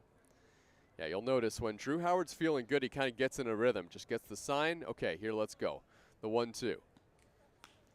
On the ground to first, foul. Drew Howard is not interested in kind of, going out there, taking deep breaths, shaking off the catcher. He's ready to throw whatever Justin Mara calls, and here's the 1-2. Swing and a miss, strike 3. Worked out pretty well that time. He's got 2 away in the 6th inning as he gets the punch out of Josh Williams. Well, here comes another guy who's 0 for 2. It's the first baseman, Tanner Rempel.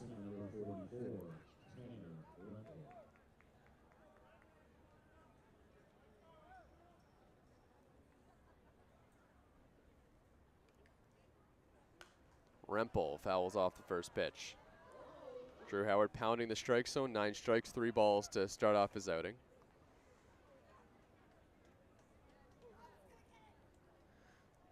Continuing to work quickly against Rempel, who swung at that pitch, and it's 0-2. Drew Howard in his rhythm here in the top of the 6th. Here's the 0-2 pitch. And he just missed. Mara ready to head back to the dugout.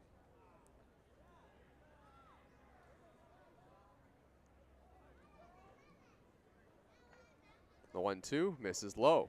2-2.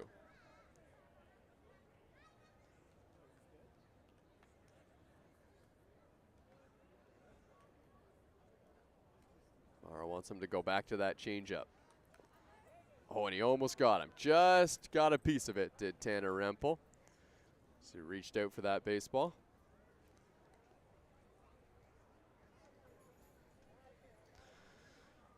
Rempel has a homer and 8 RBIs on the year.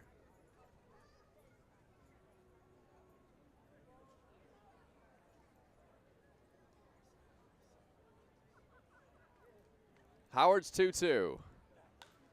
Skied in the air.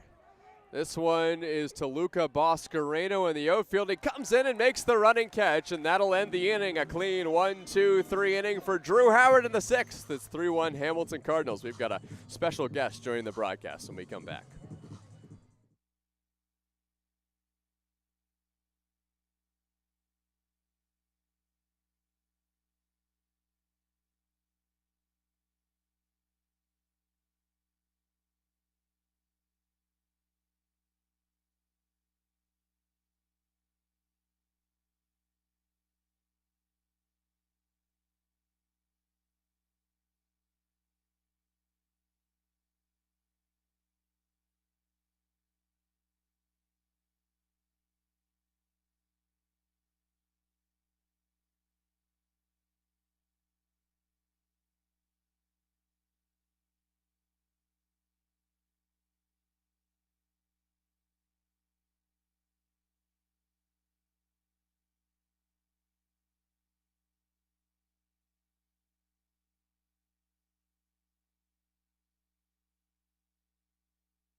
All right, back here at Dominico Field, and pleased to be joined now by Sam Green, former pitcher from the Toronto Maple Leafs. Welcome back, Sam. How you doing? Great. Happy to be at a Leafs game for the first time in a little bit. Yeah, I know you got the little acknowledgement from the crowd there. You know, it must be cool coming back, and I know you haven't been back here in a little while. No, it's awesome. I mean, I absolutely loved my 3 years here. Wouldn't trade it for the world. So I was jumping at the opportunity to come back. We had a day game today, so ripped right back over here after the game. Casey Boulier-Howard, the new pitcher into the game for the Hamilton Cardinals, facing Dennis DeBanning, who's been red hot so far. There's the pitch to Dennis, and he takes a strike. So, Sam, I know you would have loved to be pitching this year in the Intercounty Baseball League, but you've got some new career opportunities. I know a lot of people in the Intercounty Baseball League know about that, too. How's it been going with the Toronto Blue Jays? It's been a dream come true, really. I mean, getting to work with the best pitchers in the world on a day-to-day basis, and doing what I can to help them be at the top of their game every day. It's been incredible, and we've had some success. So, just trying to keep it rolling the rest of the year. I know you've been with the Blue Jays organization a little bit. You were one of those people who's working and playing in the Intercounty Baseball League at the same time, as many people know in the IBL. But was this kind of the dream job, the dream scenario for you? Yeah, I mean it was. I loved my time in the front office doing analyst type work and being able to play here at the same time. That was awesome. But getting to be on the field every day and interacting with the players and traveling and doing all that is. I didn't think it'd come this quick, and I got right place, right time. But couldn't be happier. Here's the 2-2 to Dennis DeBanning, and he calls time. So Sam, I mean, I don't know how many people were expecting you to be the assistant hitting coach of the Toronto Blue Jays when you're here on the mound pitching with the Toronto Maple Leafs. But just being a pitcher in the Intercounty Baseball League, how big was that for you as this ball is popped into the outfield by Dennis DeBanning? Catch made out there and right. How big was that for you, just to kind of build up your skills and your knowledge and even have an opportunity to be in this position? No, it was huge. It kept me fresh from my playing days, if that makes sense. Like I never really stopped playing from college to coming in here, so being able to relate to guys still a little bit on that basis, not just from a coaching standpoint, is pretty cool. So I mean, my time here was invaluable. I don't think I'd be where I'm at without having the 3 years of pitching in the Intercounty Baseball League under my belt. I know this guy helped you in the IBL a little bit as well, Justin Mara. He's at the dish now.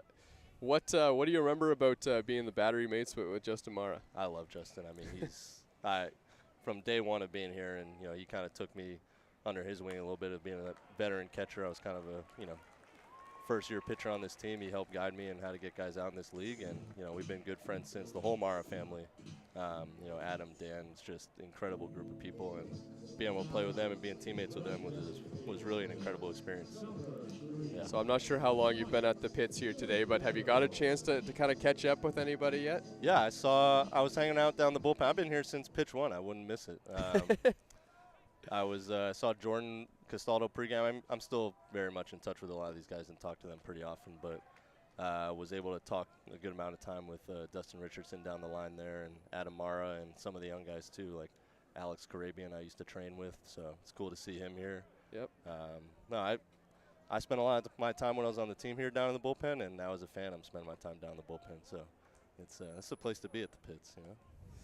I know a 162 game schedule means you're a pretty busy guy. I was hoping that you get a chance to come out here to the pits. I mean, like, what's your day-to-day looking like? How often do you have a day off like this that you can come out and come to the pits? I had this date circled on my calendar for a long time since the schedule came out.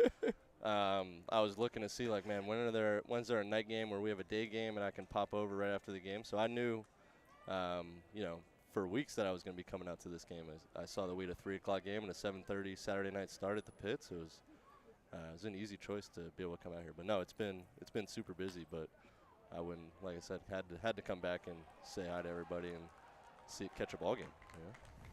Mike Chicetto hits that one hard on the ground. Good play by Nickel at shortstop to just stay with it. Now there's a runner in scoring position. It's Justin Mara with a couple away in the inning. All right, so what's the coolest job, or the coolest thing for you being about being around major league players, being with the Toronto Blue Jays, a team that I know a lot of people around here are fans of as well? What's been the coolest part of that for you?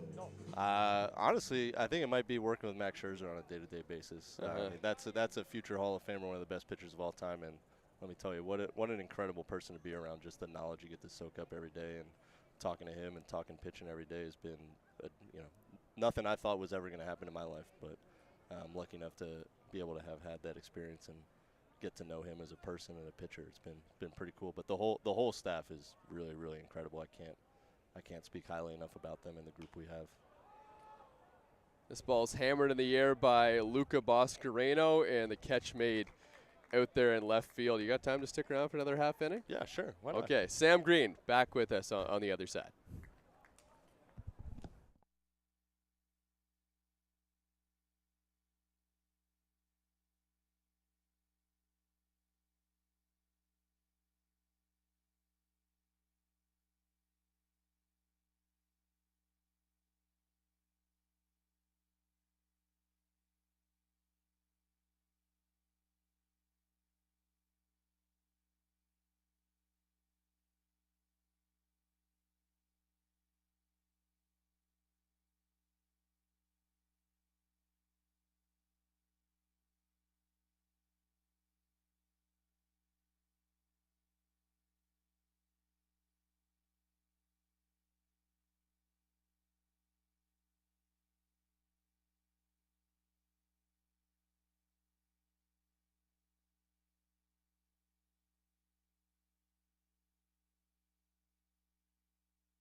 Well, back here at Dominico Field, and pleased to be joined in the booth by Sam Green, former pitcher on the Toronto Maple Leafs and assistant pitching coach on the Toronto Blue Jays as well.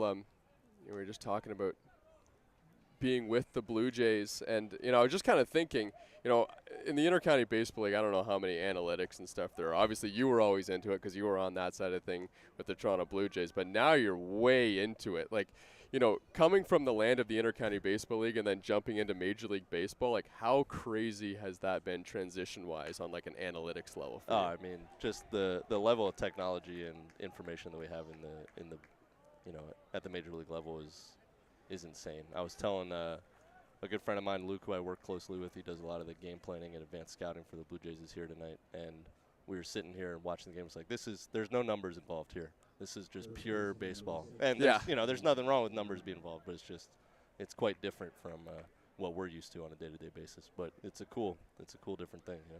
This might be a difficult question to answer, but is there one thing that you have picked up from being on that analytics side of things with the Toronto Blue Jays that you think back to your time in the Intercounty Baseball League and you're thinking, oh man, I totally would have done this if I did it again? Yeah, I mean, I think with the Blue Jays right now, we've taken a lot of steps forward in the world of like pitch design and kind of understanding the physics of ball flight and what you can do with grips and seam orientation and stuff like that to really get the pitches to move in the way to make them nastier and harder to hit. And part of that is our bullpen coach, Graham Johnson, who we hired this year. He's been incredible to work with and super knowledgeable about that stuff. But, man, if I knew that when I was a pitcher here, oof, I think it would have been a little bit better. But, yeah. You still get to throw the ball around at all? Oh, yeah. Play catch with the guys every day. That's the extent of it. Get on the mound to kind of mess around every now and again and, try out some new grips and stuff that we're thinking of helping the guys with. But that's really the extent. No competitive pitching, unfortunately. Kind of miss a little bit. Okay, so that's interesting. Yeah. So you kind of use yourself as kind of like the experiment dummy to try and figure out new pitch grips and stuff that the other pitchers are doing. We'll do. I mean, yeah, sometimes. I wouldn't say it's all the time, but it's you know, when you're trying to teach a guy something, you know, how to hold the baseball and how to release it. Obviously, there's a lot of cameras and slow-mo and all these different things that we can show them, but Yeah. being able to relate to them on, you know, how it feels coming out of your hand and all that is pretty important too. And, you know, seeing you try it out and, you know, kind of demonstrate it for them is a pretty unique tool also to get them to buy in. I know not every assistant pitching coach is a guy who, you know, still actively pitches, or I mean, I don't know if whether you consider yourself that or not. At least you're not far removed anymore. from it. Yeah. Yeah. But not far removed. Yeah. how much do you find that that's an asset to, you know, being able to do this job? I mean, it's great. I definitely, what's interesting about my role is I don't have, you know, some of that major league pitching experience that a lot of these guys have. But being fresh out of competition and, you know, high-level competition in the Intercounty Baseball League is, I definitely think a tool. Just kind of being able to talk more relatable stuff to these guys every day. Boy, Spencer Ross has been great defensively at shortstop today for the Toronto Maple Leafs. Sam Green would love that defense if he was on the mound here for Toronto. Hey, we had a pretty good shortstop when I pitched here for 3 years. I don't know. You know, Mr. Vinicio was pretty good back there for me, so I can't complain. Yeah, Ross is having a good night tonight. He absolutely was, and you would know from getting a close-hand view. I mean, playing infield at Christie Pitts isn't the easiest thing in the world either. Oh no, there's already been a couple Christie Pitts hops tonight that we've seen. It's not a pitcher-friendly park, but you know that makes it fun to watch. You never really know what's going to happen out here. You know, those Christie hops happen, and they happen to everyone. There's really nothing you can do about it. Obviously, when you're on the mound, that's got to be a bit of a frustrating thing. What do you do to kind of, you know, stay composed after something like that happens? You just got to know it's part of the game and part of playing here. I love pitching here, you know, even though it's not, you know, it's a bit of a smaller ballpark and a lot of, you know, it's tough to play defense here because of the playing surface, but the atmosphere and everything makes up for it. So you just got to know the other team's dealing with it too, and you just got to stay composed and do your best to, you know, limit as many runs as you can. Sam, have you been able to stay in touch with the Leafs at all, or are you keeping up with everyone and seeing what the team's doing? Oh yeah, I'm following the team real closely. I mean, a lot of really close friends I made playing on this team for the last couple of years. Jordan Castaldo, the Mara brothers, Dustin Richardson, Connor Lewis. So talking to all those guys a lot about how the team's doing, and just, you know, seeing them outside of baseball too has been awesome. There's a single there by Tommy Reyes Cruz, so that makes it 4-1 Hamilton Cardinals. You know, I'm seeing, not necessarily on your social media, but on all of the people from the Leafs and people in baseball social media taking photos with you on the field. Like, how much of that time has it consumed for you answering all the texts, you know, going down and taking photos with everyone on the field? That you're like a celebrity in the IBL baseball world now. Yeah, no, I mean, I mean, I can't, you know, it's incredible the support, you know, when people talk to me and, you know, tell me how, you know, they like seeing me out there and doing all that. It means a lot, and I couldn't do it without the people around me, so I'm always happy to, you know, take time to talk to whoever may recognize me from my time here and, you know, just give back to this team and this community around this team is, you know, it's really something special, so always happy to do that. Do you have any kind of a favorite memory from your time here with the Toronto Maple Leafs? I got a bunch. I mean, that 2022 team that went to the finals and lost in Game 6 against London, that was some of the most fun I've ever had playing baseball or even just being on a baseball field. Pitching in that finals at London is something I'll never forget. Getting to share the field with guys like Angel Castro and Dustin Richardson. Something I'll never forget. It's kind of crazy seeing Castro here on the other sidelines. I got to go say hi to him at some point. What was it about that 2022 team that you thought, you know, kind of separated you from the rest of the group and made it to the finals? Because the Maple Leafs, they're trying to find some of that as well this year. It was such a clubhouse culture. I mean, every single guy in that clubhouse was so tight, and we had so much fun just playing the game. And everybody couldn't wait to get to the ballpark every day. And you know, there was a good veteran crew that had been around for a while. And they embraced some of us young guys that were helping out and new to the team, and it was just that team stuck together like glue and would fight for each other out there every day. And it was truly an incredible clubhouse to be a part of. I think that drove us to, you know, how deep we got in the playoffs. Tyler Duncan's going to come to the plate here with the bases loaded in the top of the 7th inning as Drew Howard tries to escape a jam, but he's got to get through. He's got to get through Tyler Duncan. You know, Sam, do you ever look at the Intercounty Baseball League? I mean, it feels like this year and every year the league just keeps getting better and better. Do you ever look at some of the names in this league and say, holy cow, this league's been getting good? It's nuts. I mean, we showed up to the game today, and batting fourth for the Cardinals was Jomar Hernandez, who I got to know as he was a catcher for the in the Blue Jays system for a bit. And you know, that was a bit of a whoa. You know, he's here. Yeah, it's insane the talent that's in this league. I mean, a lot of really high-end players. On every team you look at, it's kept growing. It grew in the 3 years I was here every year, and kind of seems like it's going to keep doing that, which is awesome to see. You know, I remember when you were here last year, we were kind of talking about Wilhelmus Alvarado, because I know he was in the system for a bit. I don't know how closely you analyzed him, but it must be kind of cool to, you know, see some of those names that, you know, a couple of years ago you're looking at, and now they're here in the Intercounty Baseball League. It's wild, and it's awesome that guys get that opportunity to keep playing baseball at a high level, even if it doesn't work out in affiliated ball, because it's so hard to make it in pro ball, and so keep getting chances and coming to play in leagues like this is really what makes baseball great. Is there's so many opportunities out there, and so you just got to keep finding it. But no, Alvarado I loved working and being his teammate with him. So it was cool to see. Julian Valdez too was another one of those guys that was a former Jay and got to know better, honestly, on this team than I did when I was working for the team, for the Blue Jays. 3-1 now on Tyler Duncan. Big pitch here for Howard, and a swing and a foul ball. 3-2 now on Duncan. I've heard they've got a pretty good staff this year, though. That's what some of the guys are telling me. Like a good group on the mound.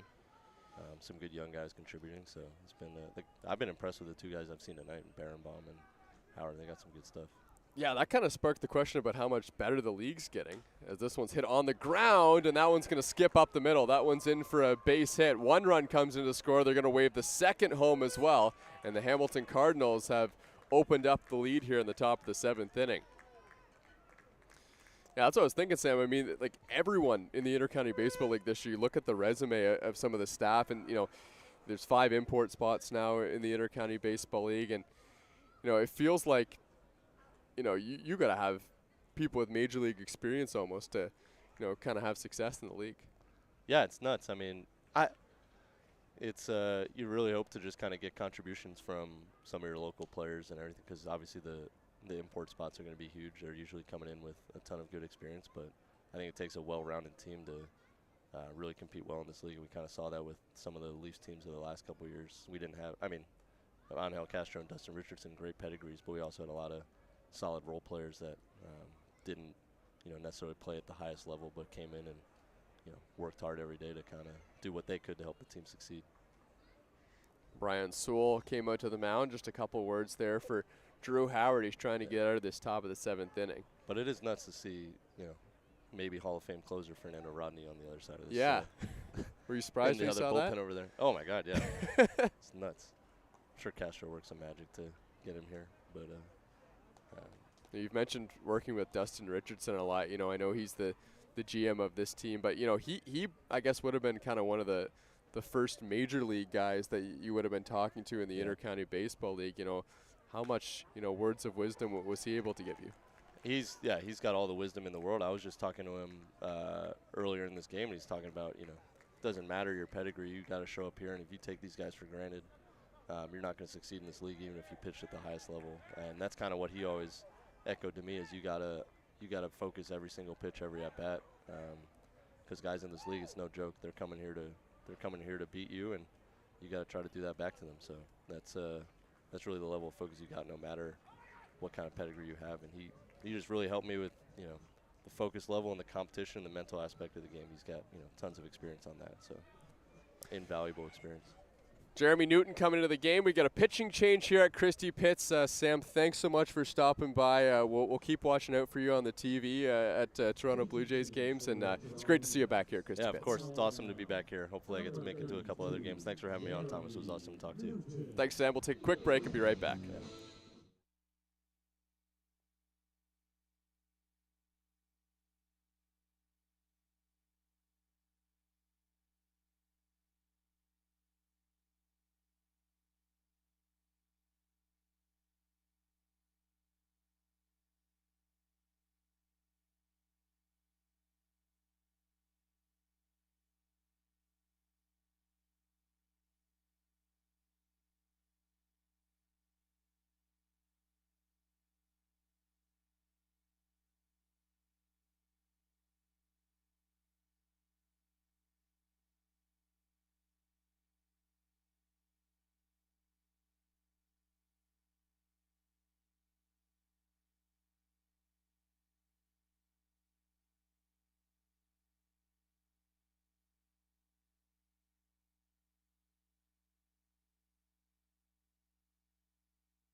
Oh, that was great. I'm glad we got to chat with Sam Green once again back here at Dominico Field. Man, he was such a great pitcher for this Maple Leafs team and a leader in that bullpen. As this one smashed into the outfield, that's down for another base hit. Josh Williams is going to drive in a pair here for the Hamilton Cardinals, and they've opened up an 8-1 lead. Oh, Jeremy Newton got his ground ball. Maybe it was a little bit harder hit than he wanted to.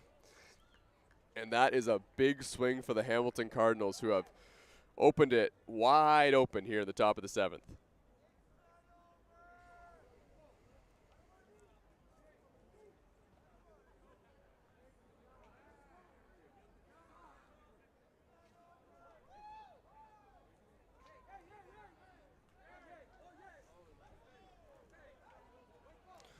That's going to bring the first baseman, Tanner Rempel, to the dish now.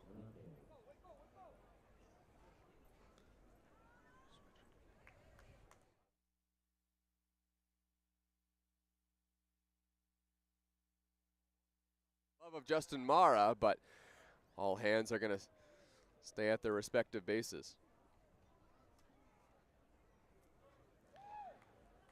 4 runs in the top of the 7th so far for the Hamilton Cardinals. Nothing out of the yard. They just keep stringing hits together. Drew Howard got through a good first inning, but then the Hamilton Cardinals found a way to get to him in a second inning of work.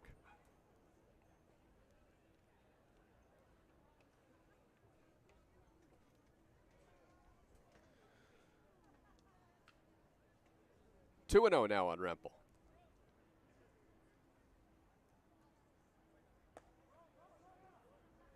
For those of you that don't know, Sam Green, who just joined us in the booth, he was on the Maple Leafs for a couple seasons. Really helped out on the pitching side of things. He was the pitching coach as well as being a pitcher on the Maple Leafs last season. Then got hired as the assistant pitching coach of the Toronto Blue Jays. As here's the 3-0 to Rempel. That one's in there for a strike. 3-1 from Jeremy Newton.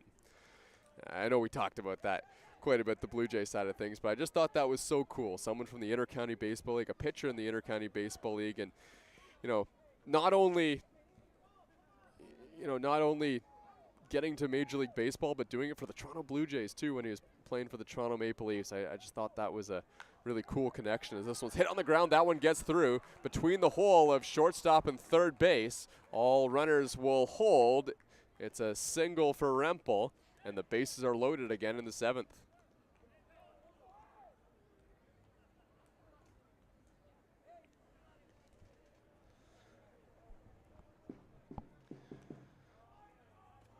Well, things starting to slip away a little bit here for the Toronto Maple Leafs. Jeremy Newton will desperately need a double play here, or at least if the Maple Leafs can cut down a run at home plate. Yolki Pena is the batter. Yolki Pena has driven in 15 runs. He's hit 4 homers on the year.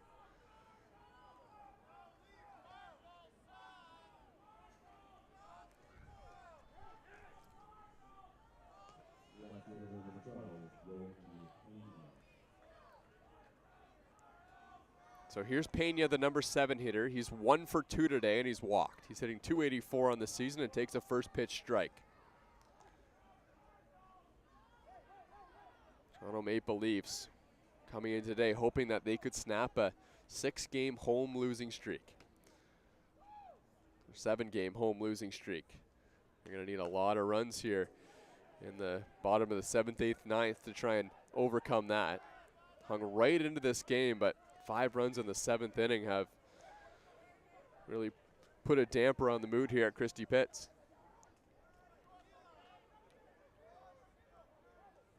The 0-2 on Yolki Pena. Newton looks in, gets his sign. That's inside. Pretty good spot there from Jeremy Newton, but Pena was able to lay off.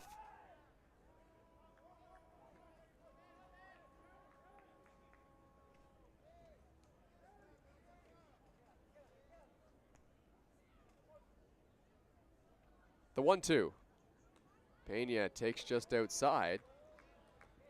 Pretty good breaking ball from Jeremy Newton, who was trying to catch him on the back door, but just missed.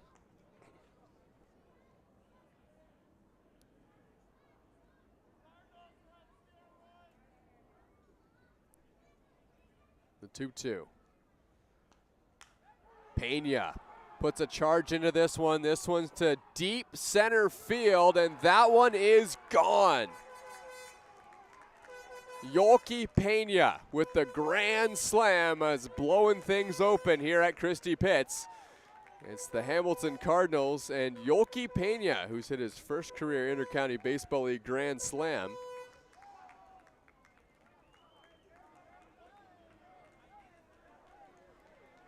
And it's an 11-run lead for the Hamilton Cardinals.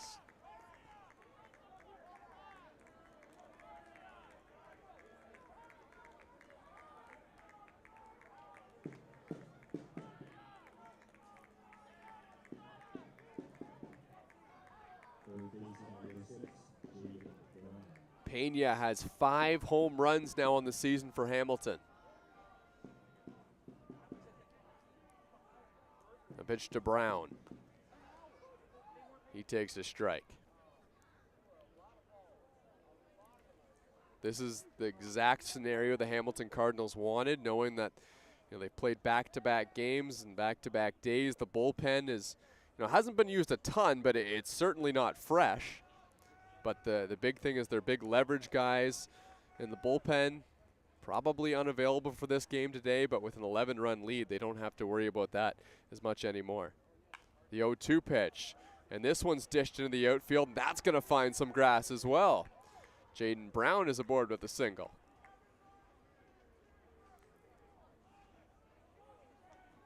Now Jeremy Newton's just kind of thinking, what do I got to do to get it out? That was a pretty good pitch there to Brown. He just threw the bat at it. And Brown's aboard with a single. Brian Sewell back out to the mound. And we are going to get another pitching change here at Christie Pitts. This is Wilhennis Alvarado coming into the game.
Top of the 7th inning, big inning here for the Hamilton Cardinals. They have scored 9 in the top of the 7th.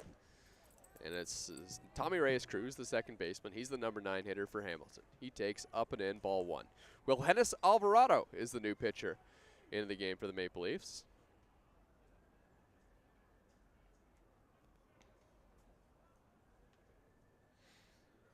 The 1-0. Reyes Cruz taps one back towards the mound. Oh, man.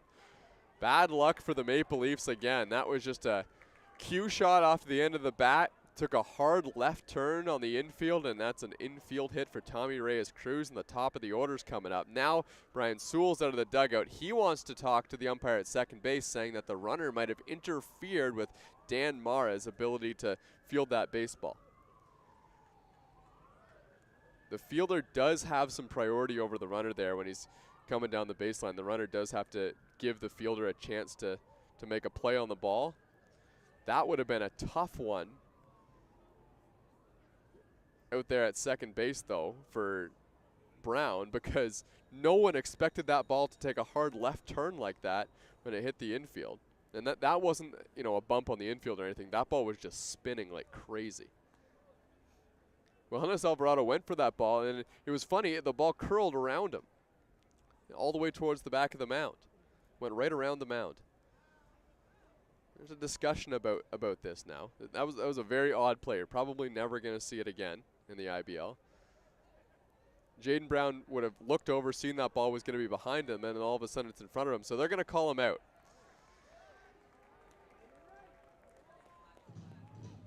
Yeah, so you know, that was an interesting decision. I think it kind of caught everyone off guard.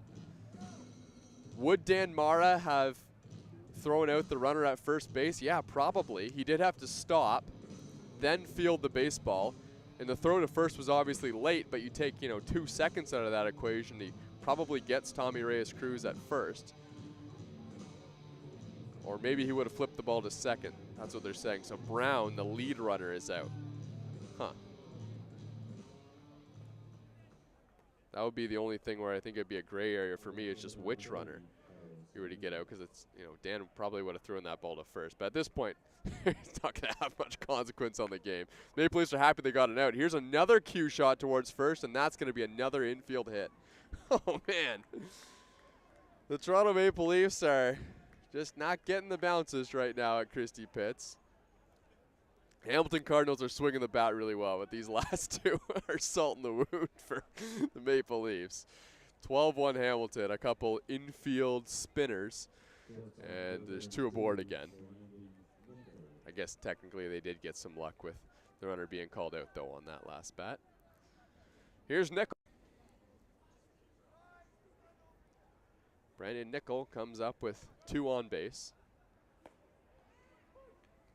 Checks his swing and takes a strike on the first pitch. Nichols had a good day at the plate, couple RBIs. He's 1 for 3, a 1 hit, a home run.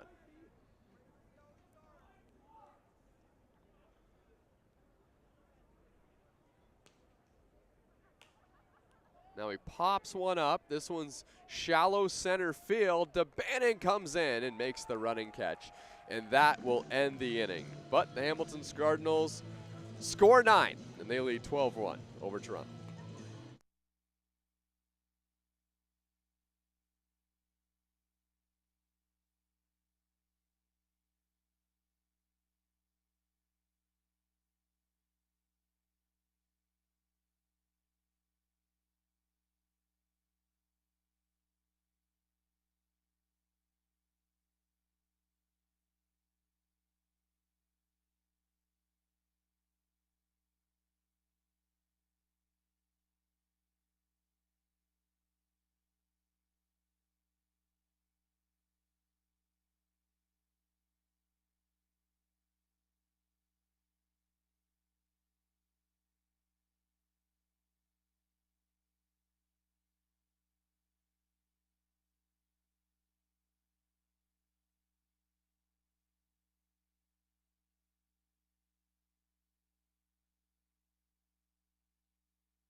9-1-2 coming out for the Toronto Maple Leafs, starting with Spencer Ross, the new pitcher of the game. Logan Workington into the game.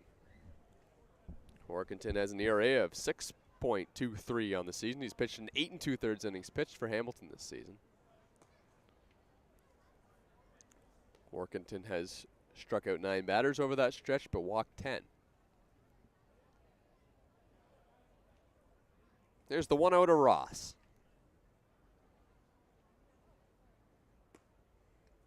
Well inside. 2-0.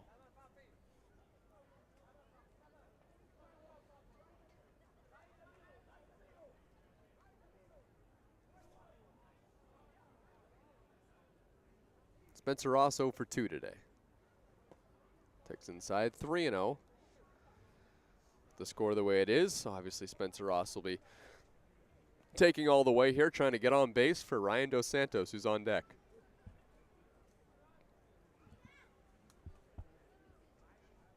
Workington's 3-0, and he walked him on 4 pitches. So here comes Ryan Dos Santos.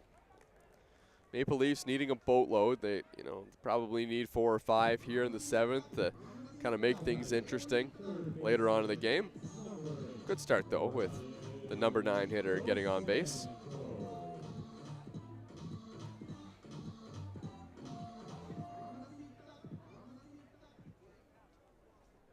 So here's Ryan Dos Santos, who's 0 for 3 today.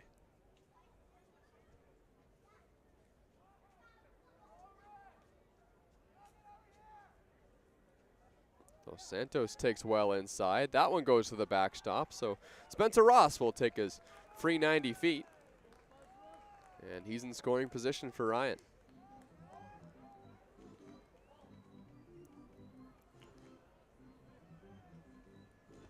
Seeing as the Maple Leafs are going to need a bunch of hits here in the inning, it's worth looking down the lineup where Dan Mara, Jordan Castaldo, and John Javier are coming up after this.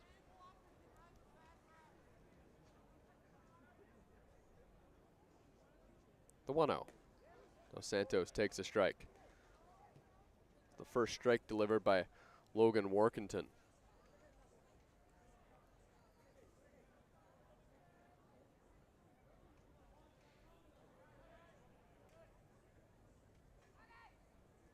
The 1-1. That one finds the zone as well, and it's 1-2 on Dos Santos.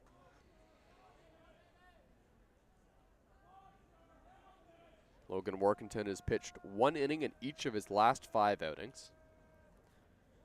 Pitched against the Toronto Maple Leafs back on June 25th. Dos Santos swings and misses, strike 3.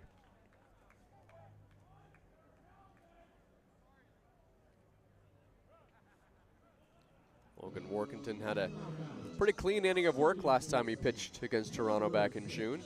And his last outing was good as well. That was against London 2 days ago, so that would have been the first of the 2 straight games against London for Hamilton.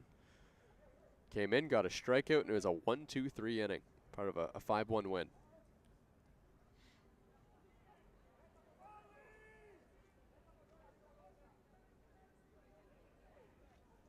So Dan Mara steps in here with 1 out in the bottom of the 7th. Here's the first pitch from Workington.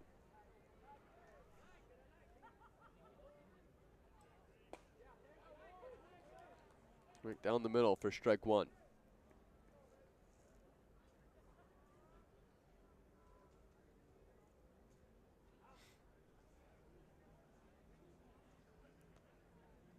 Workington looks in, gets his sign, the 0-1 pitch to Dan Mara. Mara takes inside, big breaking ball that time from Workington.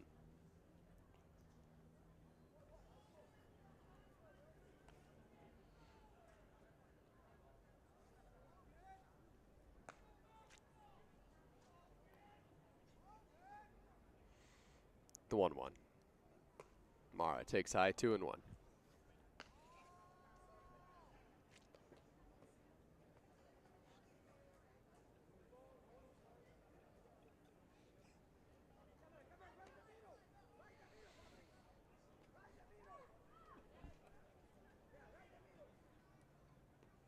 Spencer Ross, the runner out at second base. And Mara trying to Get something into the outfield. Not on that pitch, though, as he takes outside, and the count's now 3-1. Maple Leafs will take walks here. There has been a weak point for Logan Workington. He's walked quite a few batters. So the Maple Leafs, they know that. They're going to take as many pitches as they can.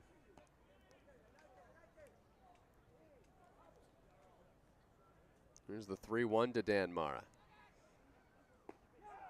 In there for a strike. Right on the inner half. And the count runs full. Jordan Castaldo is the on-deck batter.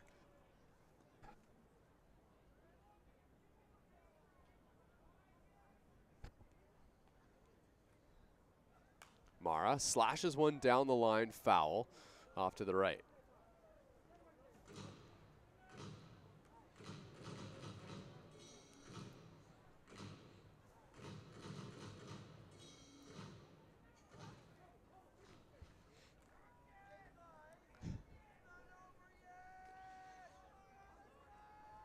Workington's 3-2. Mara takes high, ball 4, so here comes Jordan Castaldo.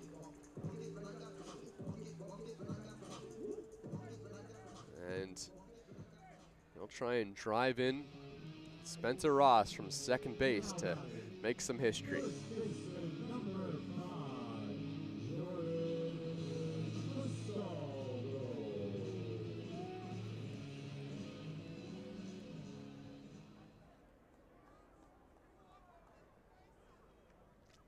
Logan Workington, the third pitcher into the game for the Hamilton Cardinals. Corbin Peters had a great start today.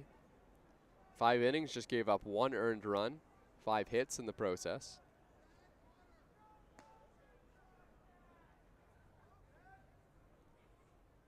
First pitch to Jordan Castaldo is at the knees for a strike. After that, Casey Boulier Howard came into the game. He allowed just a hit, nothing more. And now here's Workington, trying to get out of this top of the 7th inning without allowing a run.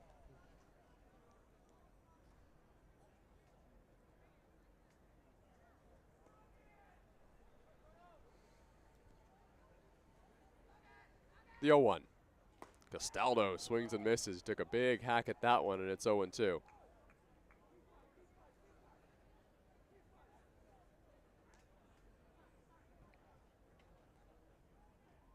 Jordan Castaldo hitting .284 on the season. He's 1 for 2 today. And a sharp single up the middle in his last at-bat.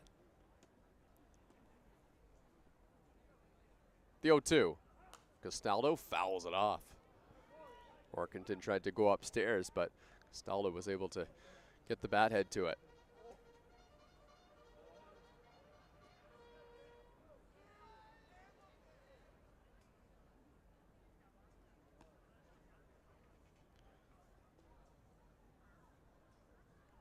John Javier on deck, hopeful of an at-bat here in the bottom of the 7th.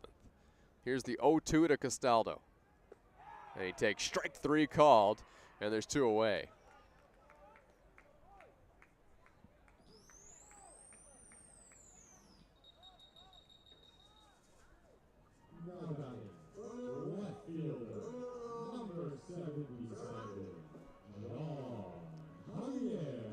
John Javier, who's 1 for 3 today, comes to the dish.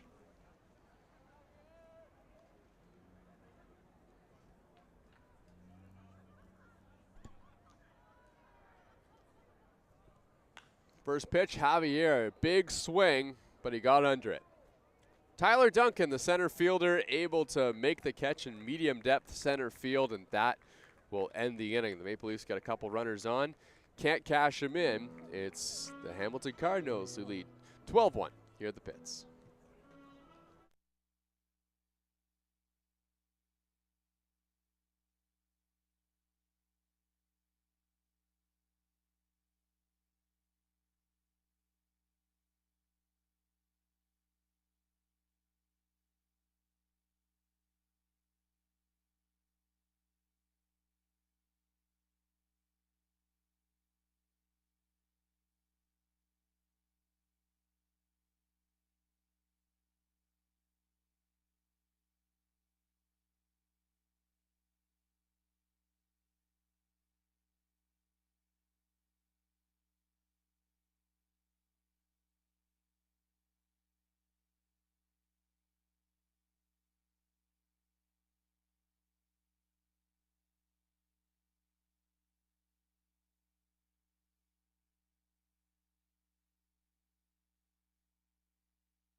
Well, Tyler Duncan is going to get another at-bat here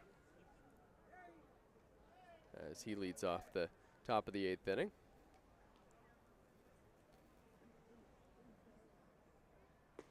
First pitch to Tyler is in there for a strike. Duncan, Hernandez, and Kakados on deck.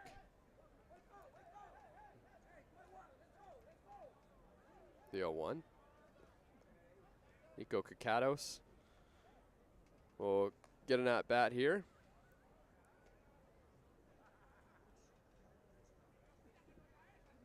Actually, there's going to be a pinch hitter coming in from Jomar Hernandez as well. Russell Young will get a plate appearance as well.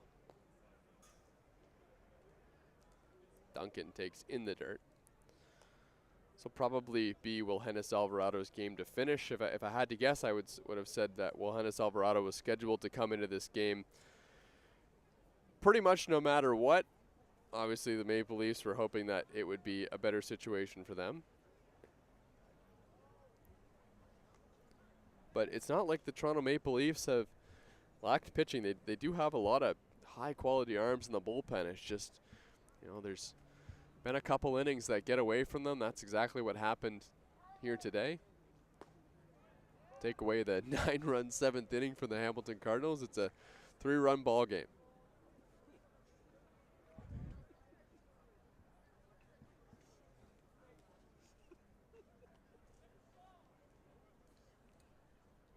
The 3-2. Line drive up the middle. That's a base hit from Tyler Duncan. And Tyler Duncan has got his second hit of the day.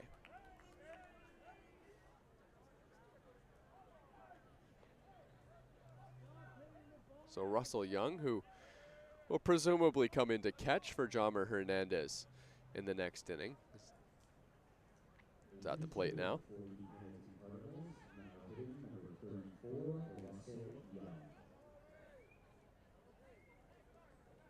Russell Young hitting 125 on the season, but a very small sample size. He's only had 16 at-bats.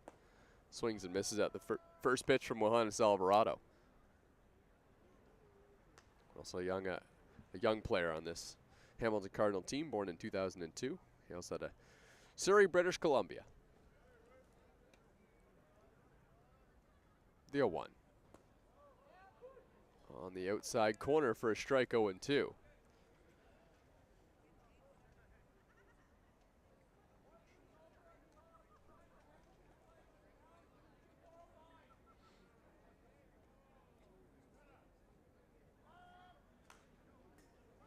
This one's fouled off. Russell Young made his season debut against the Toronto Maple Leafs back on June 13th. Went 1 for 4 here against the Maple Leafs. One of the 2 hits he has this season. The 0-2.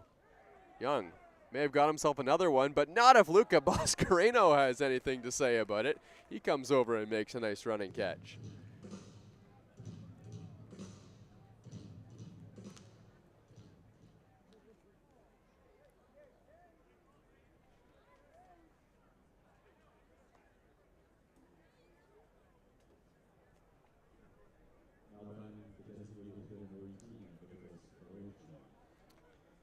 Now another pinch hitter, Nicholas Vellucci, comes into the game as this ball's fouled off. Vellucci has also had a limited number of at-bats this season for Hamilton. He's got 8 of them on the year.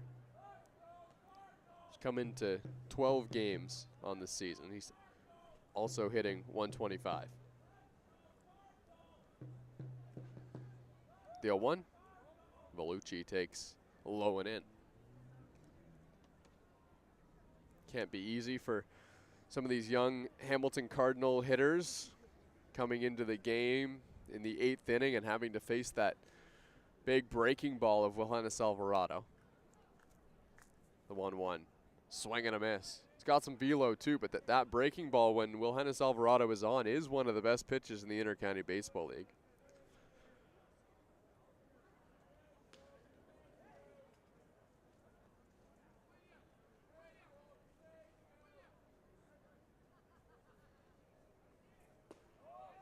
and that's why. Strike 3 called right on the outside corner. Well, Hennis Alvarado was able to backdoor that breaking ball in Vellucci. That brings Tanner Rempel to the dish. Yeah, when that breaking ball was the best for Hennis Alvarado, who was back in the 2023 season, so a couple of years ago, led the Intercounty Baseball League in ERA at 2.63. And he was throwing it like every other pitch, if not more, back in that season. That one's off the foot of Justin Mara. So now a runner at second base for Hamilton. Back in that 2023 season, Hennis Alvarado was fresh out of being in the Toronto Blue Jays minor league system. In fact, I think he was even with the Toronto Blue Jays for spring training in that 2023 season, then came here to the Intercounty Baseball League with the Maple Leafs, and now he's just trying to find that success that he had back in 2023 again. Here's a high chopper. This one's to Spencer Ross at short. Throw to first in time, and that will end the inning. So Rempel grounds out. To the bottom of the 8th we go. Toronto trailing by 11.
Well, Ancaster, Ontario's Drew Mann Prize is going to come into the game for the Hamilton Cardinals. Has been excellent this season in 6 2/3 innings, an ERA of 1.35 on the year. Tough hitter to start things off, and Dennis DeBanning, and look what he's done. Another hit. This time it's down the line, and DeBanning will cruise into second base with a double. He cannot be stopped right now. Dennis DeBanning is 3 for 4 again. 6 hits in his last 2 games. He's hitting .321 on the season now.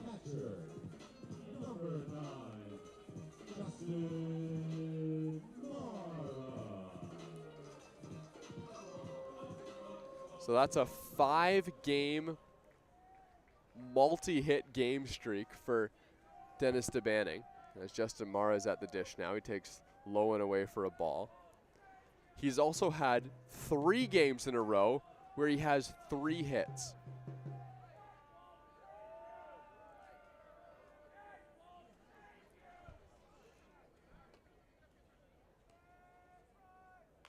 Mara chops one foul towards first.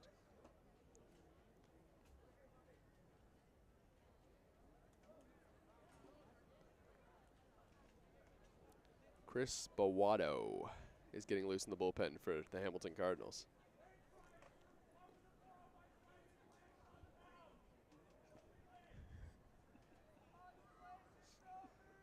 The 1-1 to Justin Mara.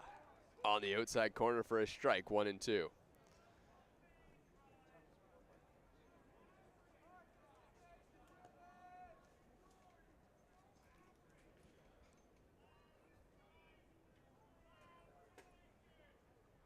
The 1-2 pitch in the dirt. What a block by Young behind the plate. That keeps Dennis DeBanning at second base. Yeah, Dennis has done it all today. Extra base hits, 3 for 4. He's stolen 2 bases. Made it to third after a stolen base as well. RBIs. Well, the RBI. That pitch is just low.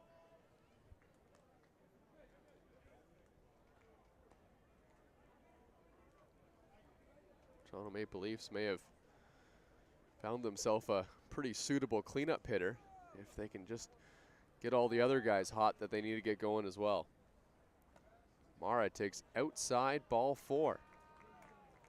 So 2 on here for the Maple Leafs, and here comes Mike Chicetto.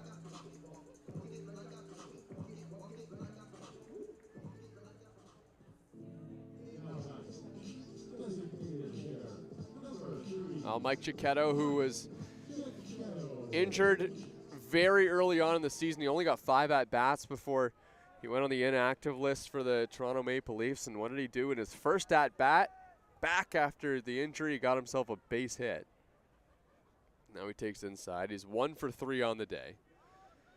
But that'll be a good feeling for Chicetto. Young out to the mound to talk to Main Prize.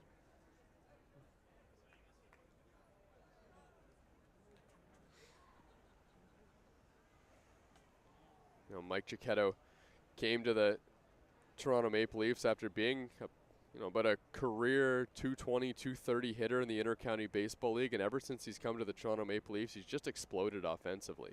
Hit 2 home runs in the playoffs last year against the Barrie Baycats. You know, he said that was a big confidence booster for him, not that he needed it. He was already confident at the plate. And, I asked him, what changed? Why are you all of a sudden finding so much success coming to the Toronto Maple Leafs? He said, it's a lot of things. One of it is just being able to get consistent playing time. He said that helps anybody out. Here's the 0-2 to Chicetto, and he takes in the dirt again. That one does get to the backstop, so now 2 in scoring position for Mike Chicetto. Said the other thing is it's just a lot closer to home playing here for the Toronto Maple Leafs. It was kind of a funny story, the way he joined this Maple Leafs organization. This was actually the first team that he joined. He was playing for a team in Toronto. Here, there was a rare Saturday game that the Maple Leafs had here at Christie Pitts, and he was on the field before the game, and the Maple Leafs needed a call-up, so they brought him into the game. And what does Mike Chicetto do in his first at-bat? He gets himself a hit as he takes a strike. So the Maple Leafs brought him back for another game. What does he do the next game? Hits a pair of home runs back in 2017 at Christie Pitts. And 8 years later, here's Mike Chicetto back with the Toronto Maple Leafs again. The 3-1. Ball 4. Mike Chicetto will take his base, and they're loaded here for the Leafs.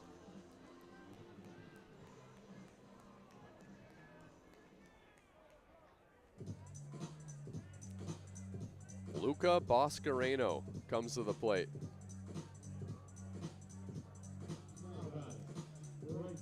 That's going to be it for Mike Chicetto, as he'll give way to Greg Carrington, who comes in to run for him.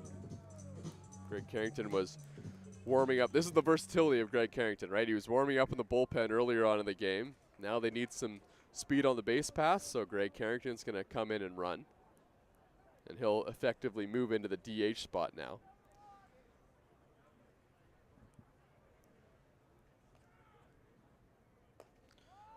With Mike Chicetto having a leg injury and this being his first game back, absolutely no need to have one of your better hitters running the bases here in the bottom of the 8th inning in an 11-run game. This will be good, too, because we might get to see Greg Carrington get an at-bat as well if the Maple Leafs can kind of keep things going. Greg Carrington has been a bullpen pitcher for most of the time for the Toronto Maple Leafs, but if you remember, Greg Carrington wasn't a pitcher before last season. It was just something that he he started doing. And in the offseason, he realized, I don't know if I'm going to be able to make it to the first inning at least of all the games. He's going to be able to make it to the games at some point. So, he said, I'm going to do whatever he can to help the team. Became a pitcher. As this one's hit in the air by Luca Boscareno, struck it pretty well. Dominguez is under it. He makes the catch. Dennis DeBanning is heading for home, and the throw not in time. Luca Boscareno gets the RBI, his first of the season, and it's 12-2.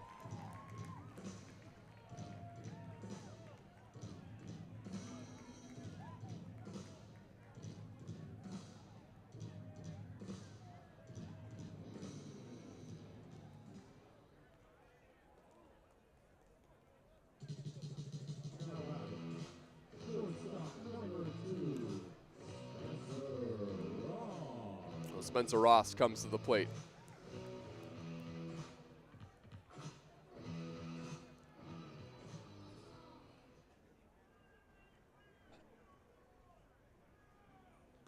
Ross with a couple ducks on the pond here takes strike one. Still just one out in the inning.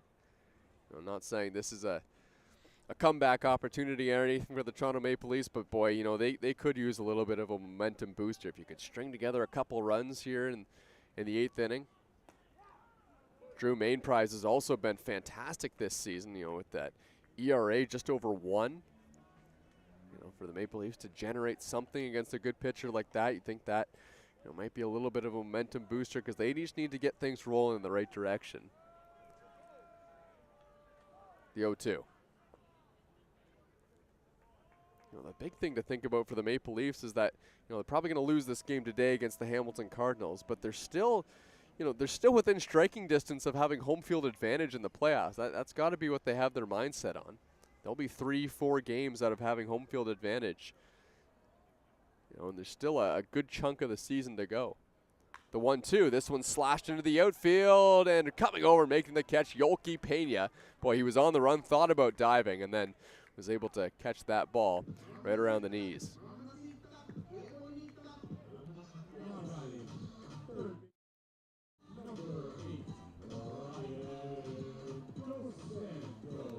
So Ryan Dos Santos will get another at-bat here. His 5th of the game.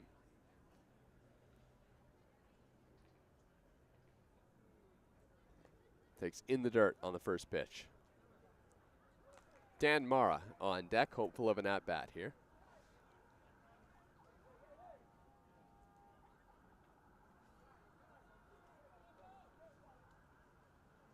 "20 pitches into the inning here for Mainprize, but he's got 2 outs. The 1-0. Dos Santos takes a strike.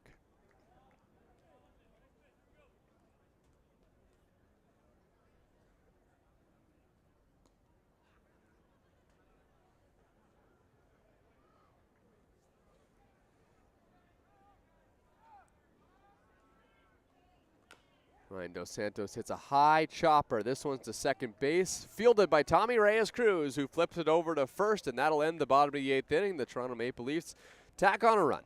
It's 12-2 here at Christie Pitts.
Top of the 9th inning here at Christie Pitts. New pitcher of the game is Adam Mara, the side-winding lefty.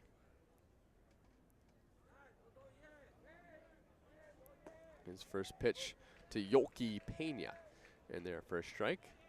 Mara will get that lefty v lefty matchup. The 0-1, that one misses low.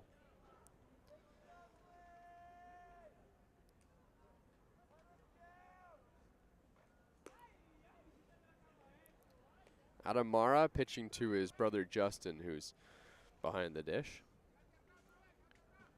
Mara hasn't pitched in a little while. Last came into a game on June 25th. And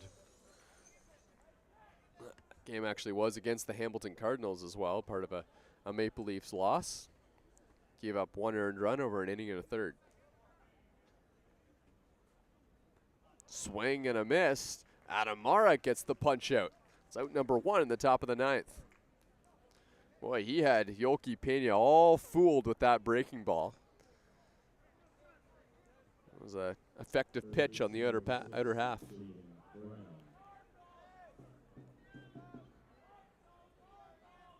Now it's Jaden Brown, who's 2 for 4. Mara's first pitch, golf down the left field line. That one is fair and gone. Jaden Brown has left the yard. He's got a couple extra base hits on the day.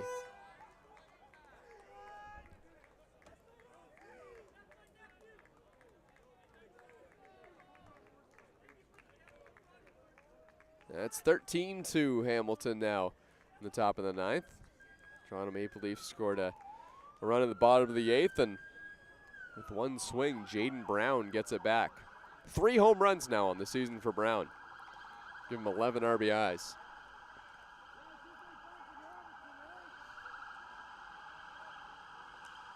Now Tommy Reyes-Cruz fists this one towards the outfield. Out goes Spencer Ross, and he's able to make the catch, and that's out number 2.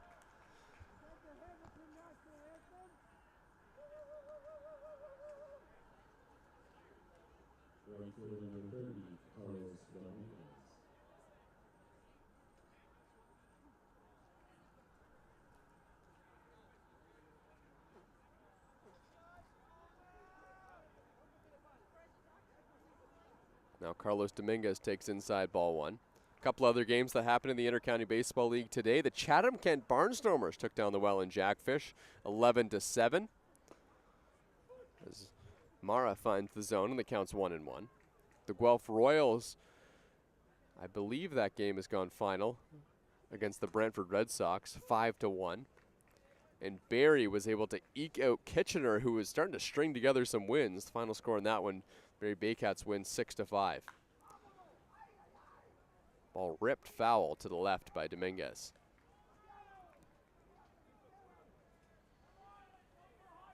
Carlos Dominguez is 3 for 4 today, so he would love to tack on to that great tally. Takes just outside, 2-2.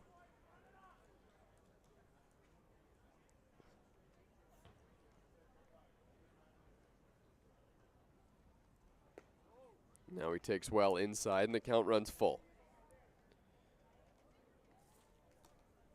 Adam Mara entering into just his 4th inning of work this season for the Maple Leafs. And this one's hit to left. This one's going to stay in the yard for John Javier. Dominguez well out in front of it, and that's going to end the top of the 9th inning. 3 outs remaining for the Toronto Maple Leafs when we come back.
Chris Bowato comes into this game for the Hamilton Cardinals. First batter he faces is Dan Mara, who takes ball 1.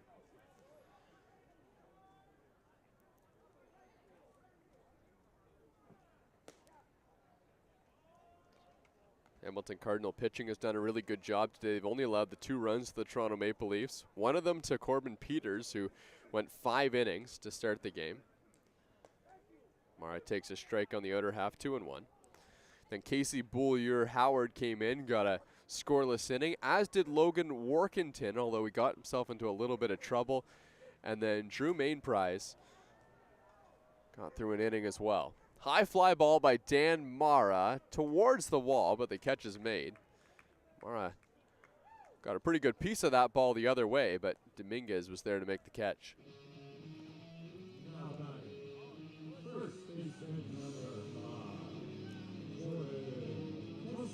Brings Jordan Castaldo to the plate. He gets his 5th plate appearance.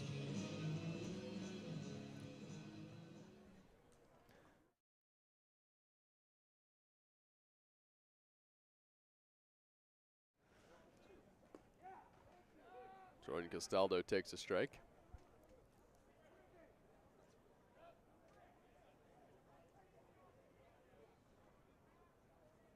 The 0-1.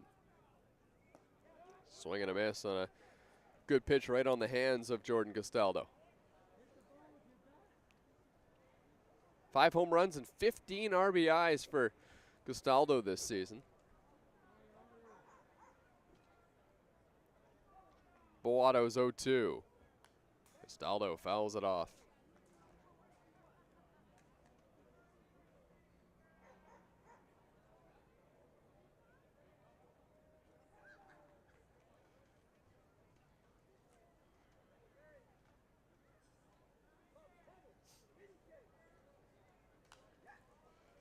Another good pitch by Bowato.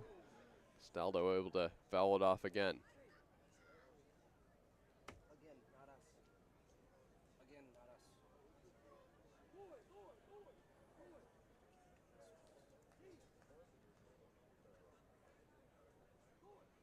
Chris Bowato comes into this outing with an ERA of 5.72 this season. The 0-2. Outside, ball 1.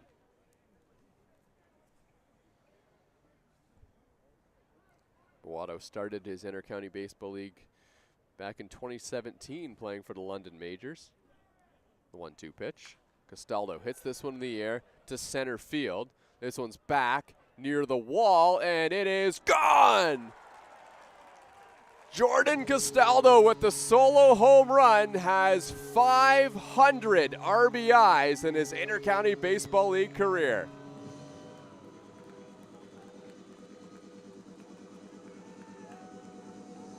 Oh, that'll be a good feeling for Jordan Castaldo. He's broke that 500 milestone, one of the best players to ever do it in the Intercounty Baseball League. Has another token for the trophy case.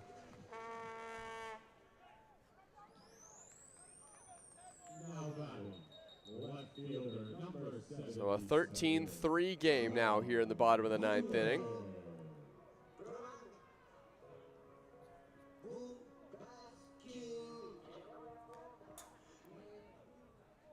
What a way to do it as well. A lefty-lefty matchup against Chris Bowato, a guy who Jordan Castaldo would have seen many times over each's long Intercounty Baseball League career. Here's the 0-1. A strike on the outer half to John Javier.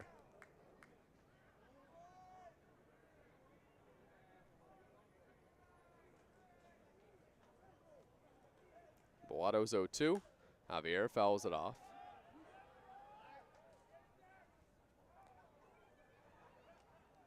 Well, still just 2 outs remaining for the Maple Leafs here in this one. Hamilton Cardinals have strung together 13 runs on 15 hits today.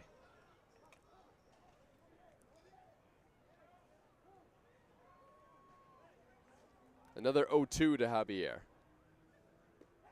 Low and in the dirt.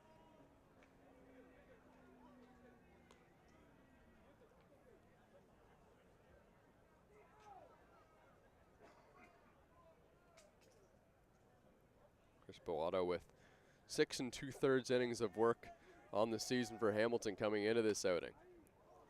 Javier chops one on the ground to short. Nice play by Nickel. Whips to first in time, out number 2.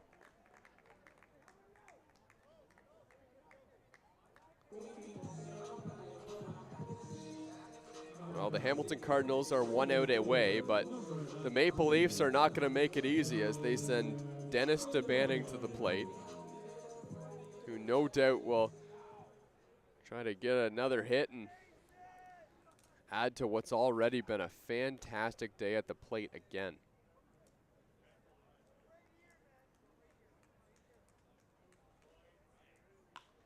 And he will add a 4th hit.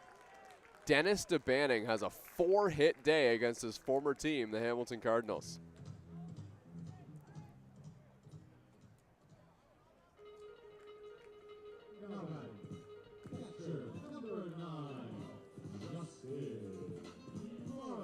And this is just crazy. I mean, it felt like it was going to take a while for DeBanning to get above the 300 mark, 2 weeks ago.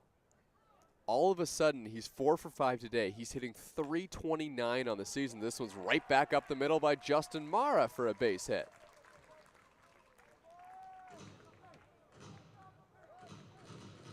Two on here for the Maple Leafs, bottom of the 9th.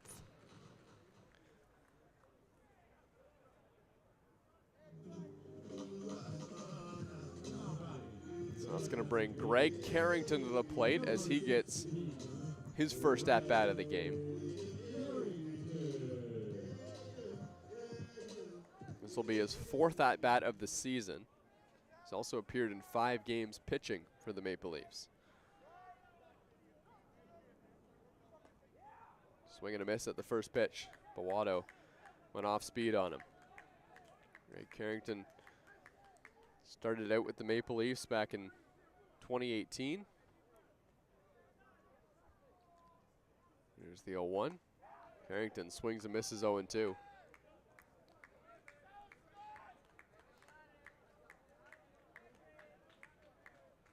Last season hit .296 for Toronto.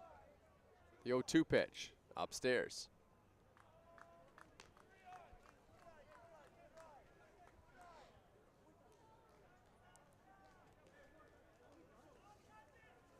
Leafs down to their final strike. Greg Carrington trying to keep this game alive.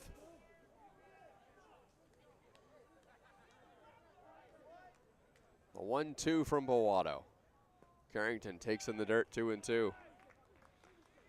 Well, good composure there from Greg Carrington. Swung and missed at the first 2, then didn't chase upstairs or at the pitch low and away, and now he's leveled the count.